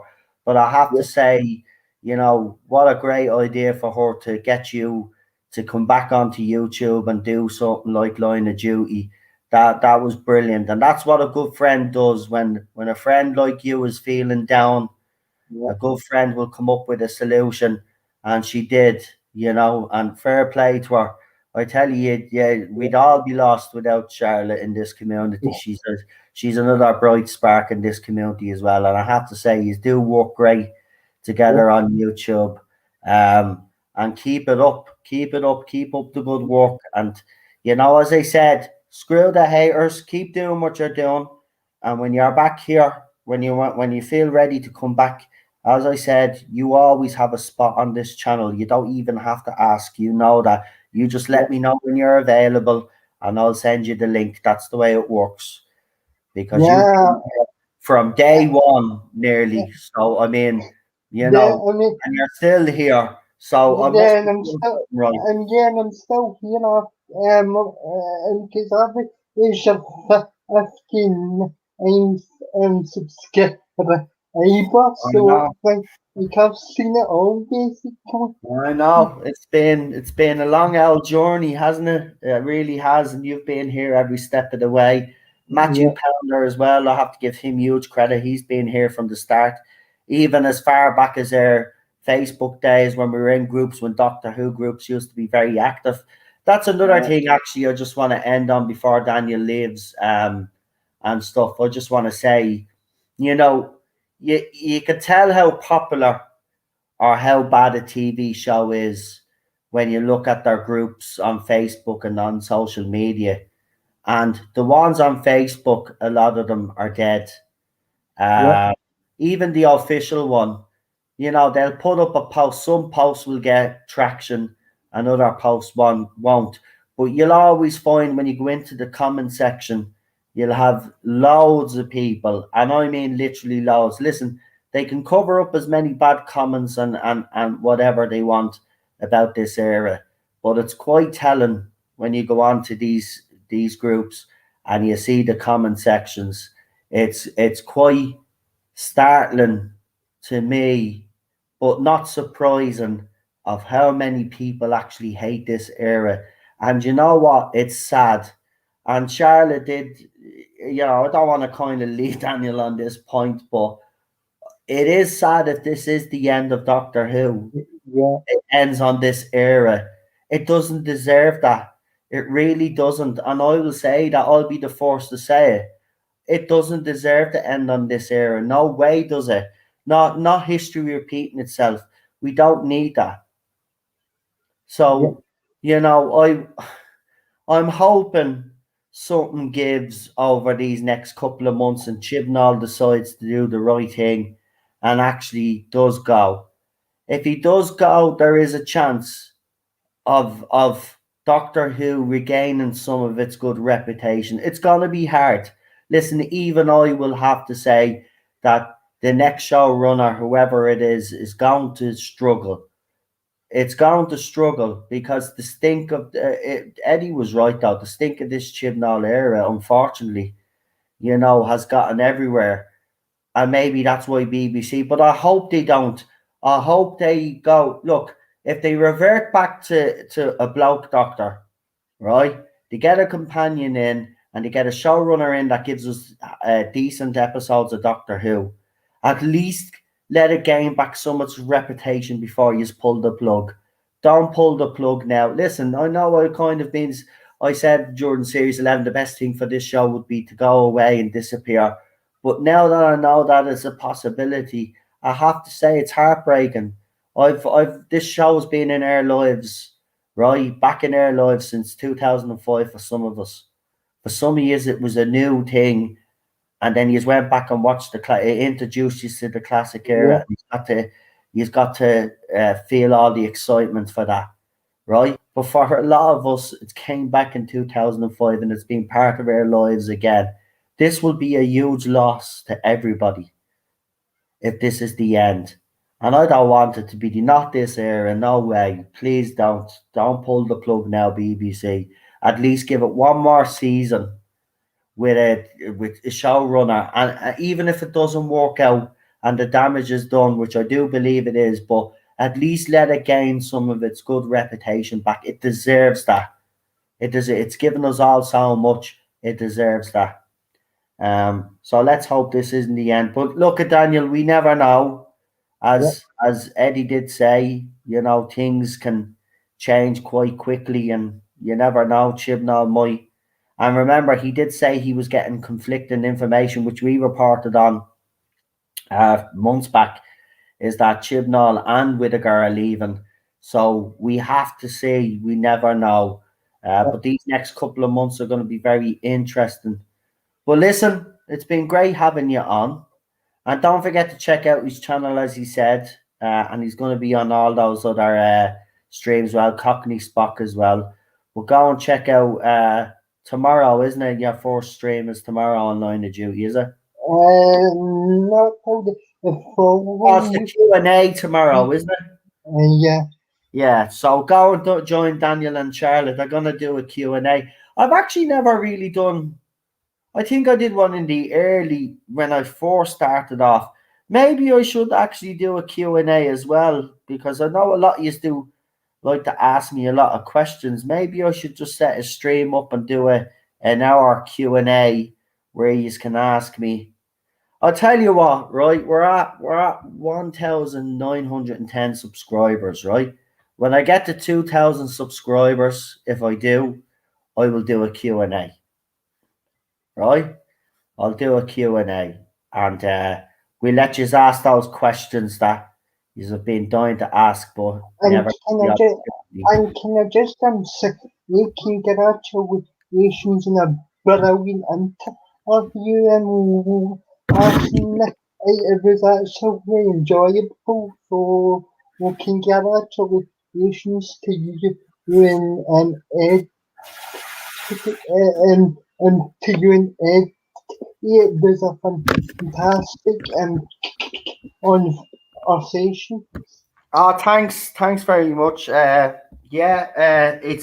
It's gotten a real positive reaction on Twitter. Loads of even in the comment section as well. Loads of people saying it was one of my best streams.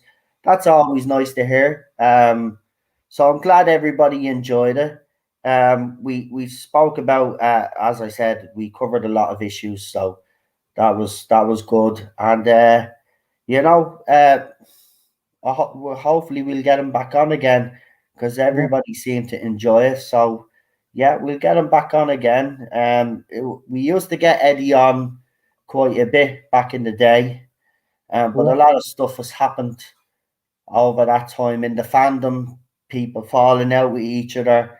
It's been very hard to try get people on, and it does happen, but hopefully things will start to look up uh, in the near future, because we can't keep going on with the way the fandom is going on, and the show. Yeah. We'll see though. But Daniel, listen, I look forward to hopefully I'm there live, because I've been trying to get up a little bit early. If I'm not there live, I'll catch up, but I'll definitely come into the chat and say hello. I might have a question of my own. I'll think of one now. I have all night to think of one, so I'll see if I can think of a few. And yeah, see, will you answer them? See, that's the interesting thing about a Q&A, actually. Will the people that are doing it answer the questions honestly? So we'll see. Barrowman open. So ask anything. I'm an open book, and so am Charlotte, to be honest. Right. Well, we'll see. We'll see. Right, Daniel. I'm gonna let you go because Alpha has been waiting a while now. We've kind of gone over a little bit with you, but because we haven't, you've been a bit upset this week, and I'm glad that you're actually you're sounding a lot more cheerful now. And as I said, let me know privately if you're up for that watch along this weekend. If you're not, it's fine. Remember, as I said, it doesn't matter anyway. You can come back when you're ready. There's no pressure, but you are missed. Everybody does like you on the new panel. They love to hear your points of views about the stories. And Matt Smith's fourth season is actually brilliant. Yeah. There's some cracking episodes coming up as well. Right, I'll let you go, Daniel. You enjoy your stream tomorrow, and folks, don't forget, put your link in there as well, Daniel. Right? Yeah, put your link up there in the link. Go and check out his channel, folks. He really does work hard. He's one of the best. Seriously, he's a great YouTuber. He puts a lot of hard work in, and him and Charlotte are putting out some really great content. So check it out. We'll see you later, Daniel. I'll see you after. Right, let's bring him on because he's been waiting a long time. I do know Alpha wants to talk about because he was telling us privately he has opinions on the Noel Clark and the John Barrowman situation. So we're back to that topic of conversation. We have covered all the rumors last night and today anyway. So, and listen, a lot of fans do have their own opinions on this whole situation. So let's see what Alpha Omega's opinions are on it. So welcome to the Tardis Zone Talks, Alpha. How are you? I'm doing good. Can you hear me? Yeah, we can hear you. A bit muffled, but we can hear you. Yeah. Okay, well, I got the new setup, so. Oh, fantastic. Right, so Alpha, on Twitter, you said to me and a couple of others in the private chat that your opinions may divide people, and you might people might fall out with you, right? But before you do start, I just want to say something to you personally. I don't care what your opinions are on the Noel Clark or the John Barrowman situation. In the fact that I don't care what your opinion is on it, I'm still going to be your friend. You're entitled to have a different opinion to me or anybody else out there. So I just want you to know that I'm not going to fall out with you over whatever opinion you have tonight. You're a friend, and you don't start falling out with friends because they have different opinions. I mean, what kind of society are we living in now I mean, that is the fact. It is happening. That's sad. But you don't have to worry about falling out with people on this channel. I think I could speak for most people in here and say that nobody's going to fall out with you over your opinion. So I just want to make that clear. I'm still going to talk to you. So I don't, when I say I don't care what your opinion is, I mean in the fact that whatever opinion that you have, you're entitled to have that opinion. And in that regard, I don't care what your opinion is, because, you know, you probably do have a different opinion to me on it. And that's fine. I'm not going to fall out with you because of it. So I just want to get that out there, okay? So you don't have to worry. But go on anyway, because I know you've been dying to get on and actually give your opinions on this. So who do you want to start with? Do you want to just talk about the two situations in one, or do you want to separate them? Well, in general, I think it just the controversial thing I might say is let's just wait and see for evidence instead of tarring and feathering. They're guilty before proven innocent. Just wait and find out for sure. And like in Barrowman's case, okay, I think we already know what is alleged to have happened. Yeah. But as far as Clark, you know, I find it odd that like 15 years later this comes up. Yeah, I get what you're saying. I get what you're saying, and I do agree with you. He does deserve that due process, but people will say, and I'm just playing devil's advocate here. I mean, over 20 women have come forward, and some of their stories have been corroborated by witnesses, right? And apparently now there has been evidence sent to the police. Now you are right; he is innocent until proven guilty. But I think for a lot of people, if 20 odd women are coming forward, that is kind of hard to kind of stick to, because, you know, one or two you could maybe dismiss, you know, and rightly or wrongly so, people probably say, oh, well, then this is another Amber Heard. They're just making up stuff. But when 20 odd women come forward, I think that's where people are making the point. Look, you are right. He is still innocent until proven guilty, right? And of course, the Guardian has said themselves that that evidence has been handed over. So we'll just have to wait and see. You're right. We'll have to wait and see if there's anything official comes out of this. But right now, fans are thinking, well, if 20 odd women are coming forward, it's kind of very hard to not believe the women. It's like the same with the R. Kelly situation. If you remember, for years and years and years, people were coming out and defending R. Kelly, right? And he was doing interviews defending what he was supposed to be doing. Now it's all come out that it was actually true what he was doing. And now everybody that has defended him come out and apologise and all, like what people do in society today. So I think we have to be very careful. I do get what you're saying. You know, you have seen people obviously straight away, well, he's guilty. And you are right. He does deserve that due process. But again, lad, 20 women, Alpha, over 20 women now, it's kind of hard to ignore it. And, you know, it's so not... as far as the claims, I mean, is there any... is this all verbal harassment, or is this some actual physical stuff being claimed?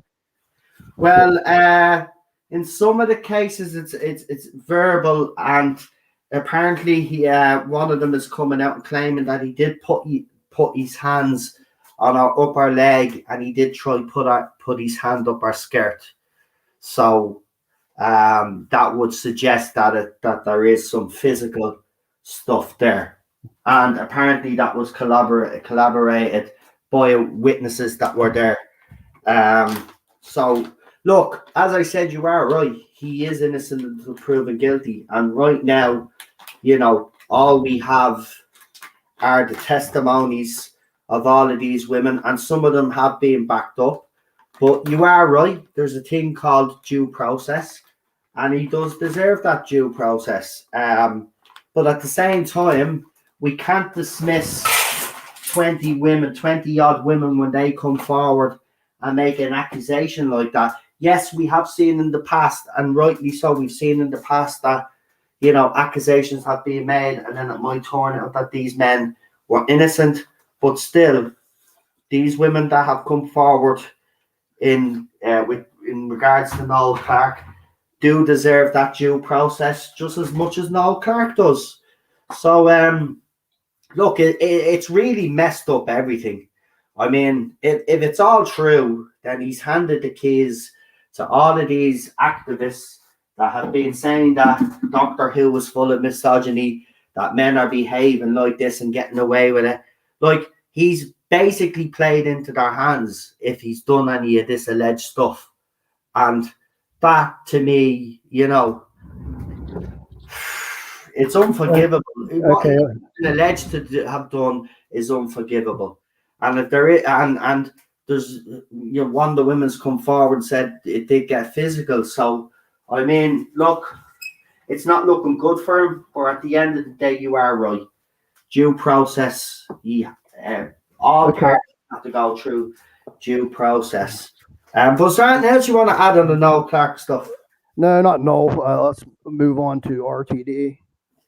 Right, go on. Where about RTD? And if there's anything involved with him, except that you seem to have blamed him, like he knew what was going on, and because of that, he's the bad person. And No, what I said is I find it very hard to believe that he didn't know anything about it. He is the showrunner after all. Now, I do get the point that he's not going to be there every day. But if this kind of stuff was going on, right? Listen, Julie kind of put her foot in it and scored an own goal when she said that they reprimanded John Barrowman in 2008, which suggests to me that some behaviour like that was reported, right? So I find it hard to believe that if Noel Clarke has done all these alleged things, that nobody went to either Phil Collinson, RTD, or Julie Gardner, and they didn't know anything about it. When people and witnesses are coming forward and saying that this was happening in front of people, I just find it hard to believe. And even Eddie himself, who's a big supporter of RTD and Julie and Phil, even said it himself, that he found it hard to believe that not one of them knew when Julie was told about John Barrowman's behaviour. You mean to tell me that nobody said anything about Noel Clarke's behaviour? I just find that hard to believe. That's what I said. okay, well then let's move on. No, I just thought, look, if you that's exactly what I said. I mean, look, at the end of the day, I do find it hard to believe. But if they didn't know, well, then, you know, I bet then there's two questions to be asked. Well, then, who did cover it up so they didn't find out? Or the question that nobody will ask, but I'll put out there. Well, then, did this kind of behaviour really go on? You know, so I mean, it's a complicated situation because it happened years ago, right? We weren't there, so we don't know what was going on. We probably will never know everything that did go on if stuff like this did go on. But according to the Guardian, so only time will tell if the Guardian is telling the truth, right? And these women are telling the truth. The Guardian has said that they've sent evidence, or evidence has been sent to the police. So we'll find out in the next couple of weeks if they think they have enough evidence to charge him with something. We will know about it in the news in the next few weeks or months, right? It all depends if they're investigating right now, and there's a whole big investigation. It could take a couple of months, but we will find out either way whether these women, alleged victims, are telling the truth, or whether Noel Clarke is, or whether Noel Clarke did behave inappropriately and there was some physical contact. Then it'll be dealt with the full letter of the law. But you are right, I do agree with you. I have seen a mob, and I was even accused of, you know, jumping in and trying to cancel Noel Clarke. No, but at the end of the day, I have said, you know, he is innocent until proven guilty, and I did get a bit of stick stick about that. But that is the fact of the matter. He is innocent until proven guilty. Those women deserve to be listened to, but at the same time, Noel Clarke, if he's coming out and denying it and he's going to go further about it, he deserves that due process as well as the accused.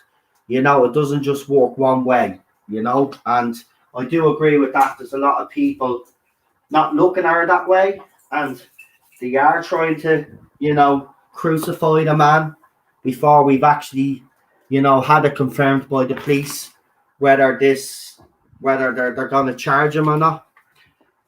So it's a complicated one, Alpha. I mean, it hasn't helped with all the shit that's been going on in the fandom. Certainly not. And I just don't know what. Look, I'm just like you all. I'm just baffled about the whole situation altogether. If this behaviour did go on, how was it able to go on without anybody? Well, that kind of gets me to my gets me to my last and final point I wanted to cover here. If it turns out that these things are true about Clark and maybe RTD, does that or should that affect your enjoyment of the show anymore, or are they blacklisted? I'm no longer going to watch anything Russell T Davies has done because he might have done this or that or whatever. For me, that's why I might not be have a popular opinion. I don't care. It doesn't. It's two separate things for me. The work that has been done isn't affected for me for that, so I can continue to watch something like that and not be, No,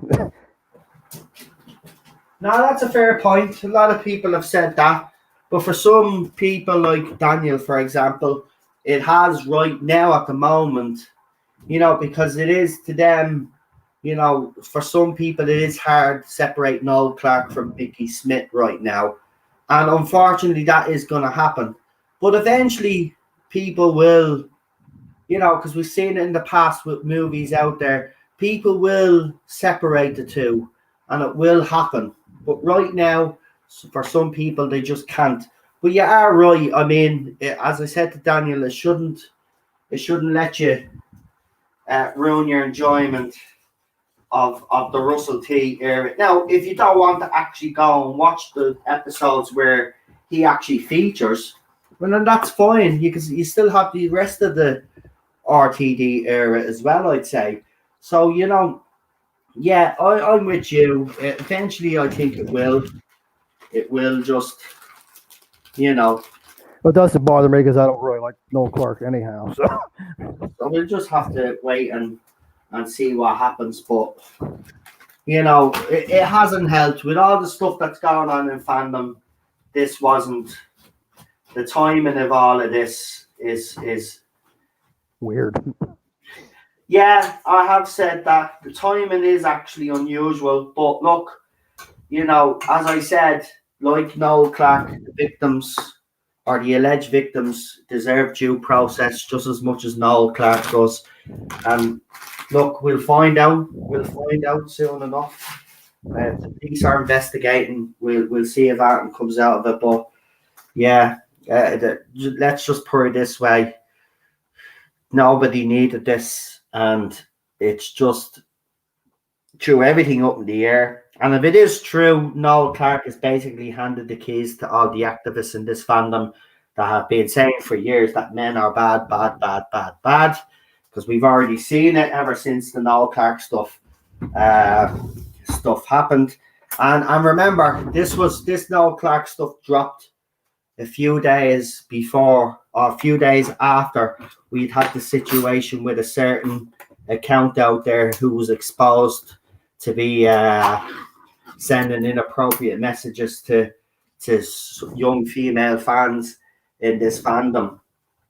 So that hasn't helped. This is, and the activists have been out, and now this is added to their fuel and their justification for calling out men in this fandom. And you've even seen some of the shit accounts as well come out and support and all of this crap, So, like, they've played into this whole situation.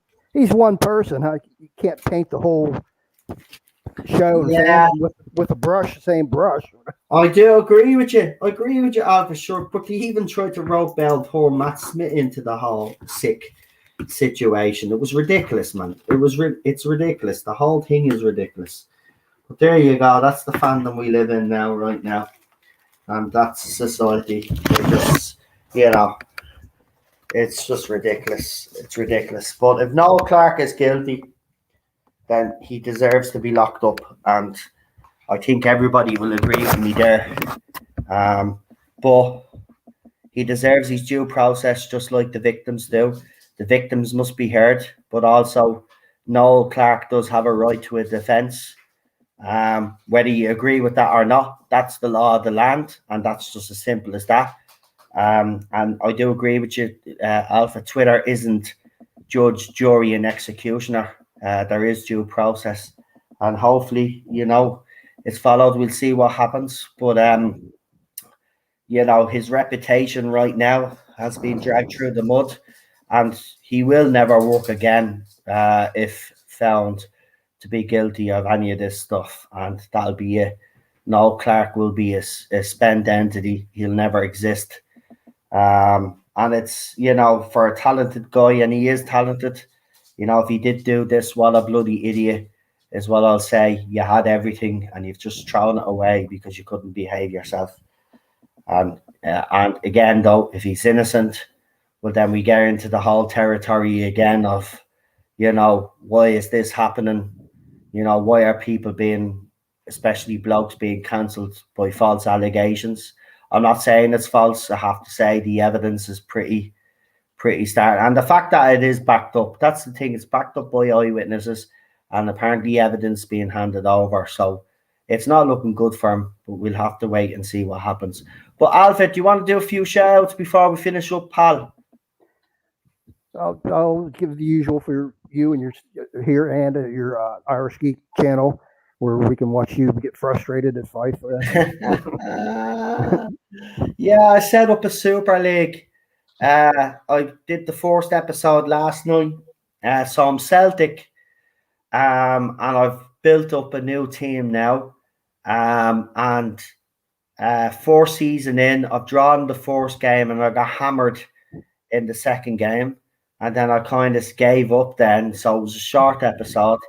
But I am going to be doing that. So Daniel, I know you're a Celtic fan.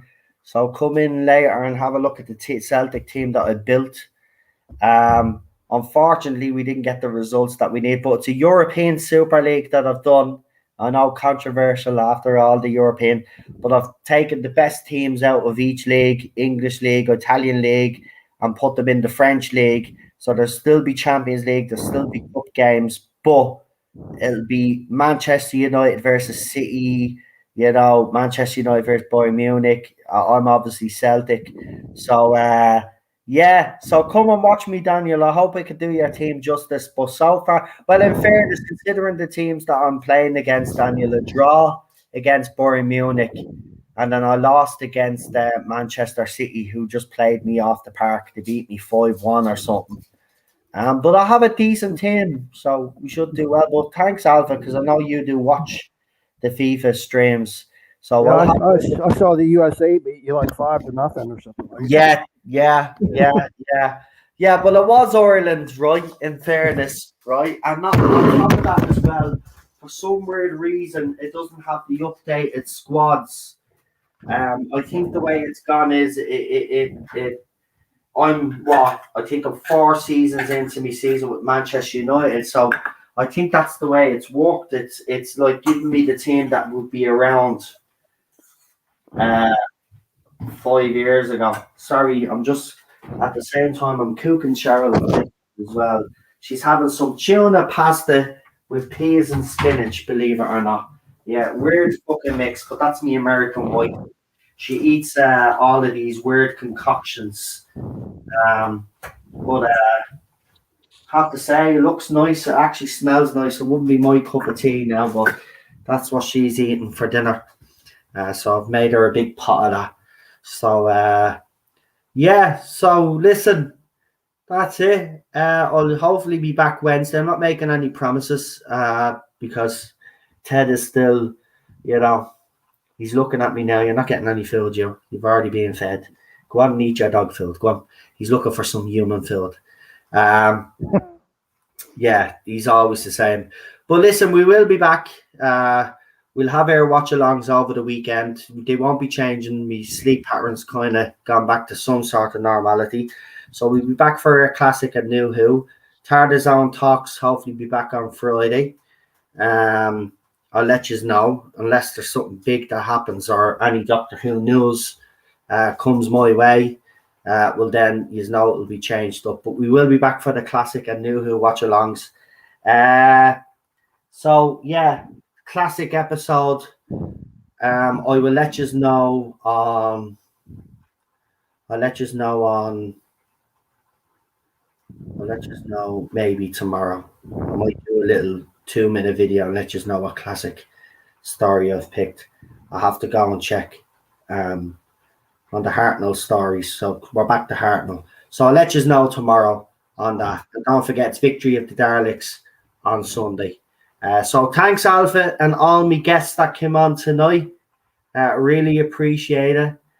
For yous that do enjoy me gaming streams, come and join me for a bit of FIFA later on. I might even do a Fortnite stream. I've actually noticed Fortnite Clips, the YouTube channel, has followed me. Now that's very big because the Fortnite Clips channel is actually great. So what they do is they take clips of people's streams playing Fortnite. And I've gotten a few victory royales while I've been streaming. So yeah, maybe they put up some of me kills and stuff, which would be great. So I might do yeah, people like the Fortnite streams as well, actually. I think some people prefer them over the FIFA ones, but I do the FIFA ones because I like them myself, and you watch and Daniel watches as well. And a few people have come in and enjoyed them, and I've had a few subscribers that actually have joined because they like them. So, yeah. Right, I'm going to go. Alpha, I'll say good night to all my guests. Thank you for coming on, and everybody in the chat that contributed. And thanks for the super chats as well. Really appreciate it. And we will talk to you soon. Have a good one. Enjoy your week. Stay safe and look after yourselves. And where is this bloody trailer? There we go. There's the Tardis on Talks trailer. Good night, friends.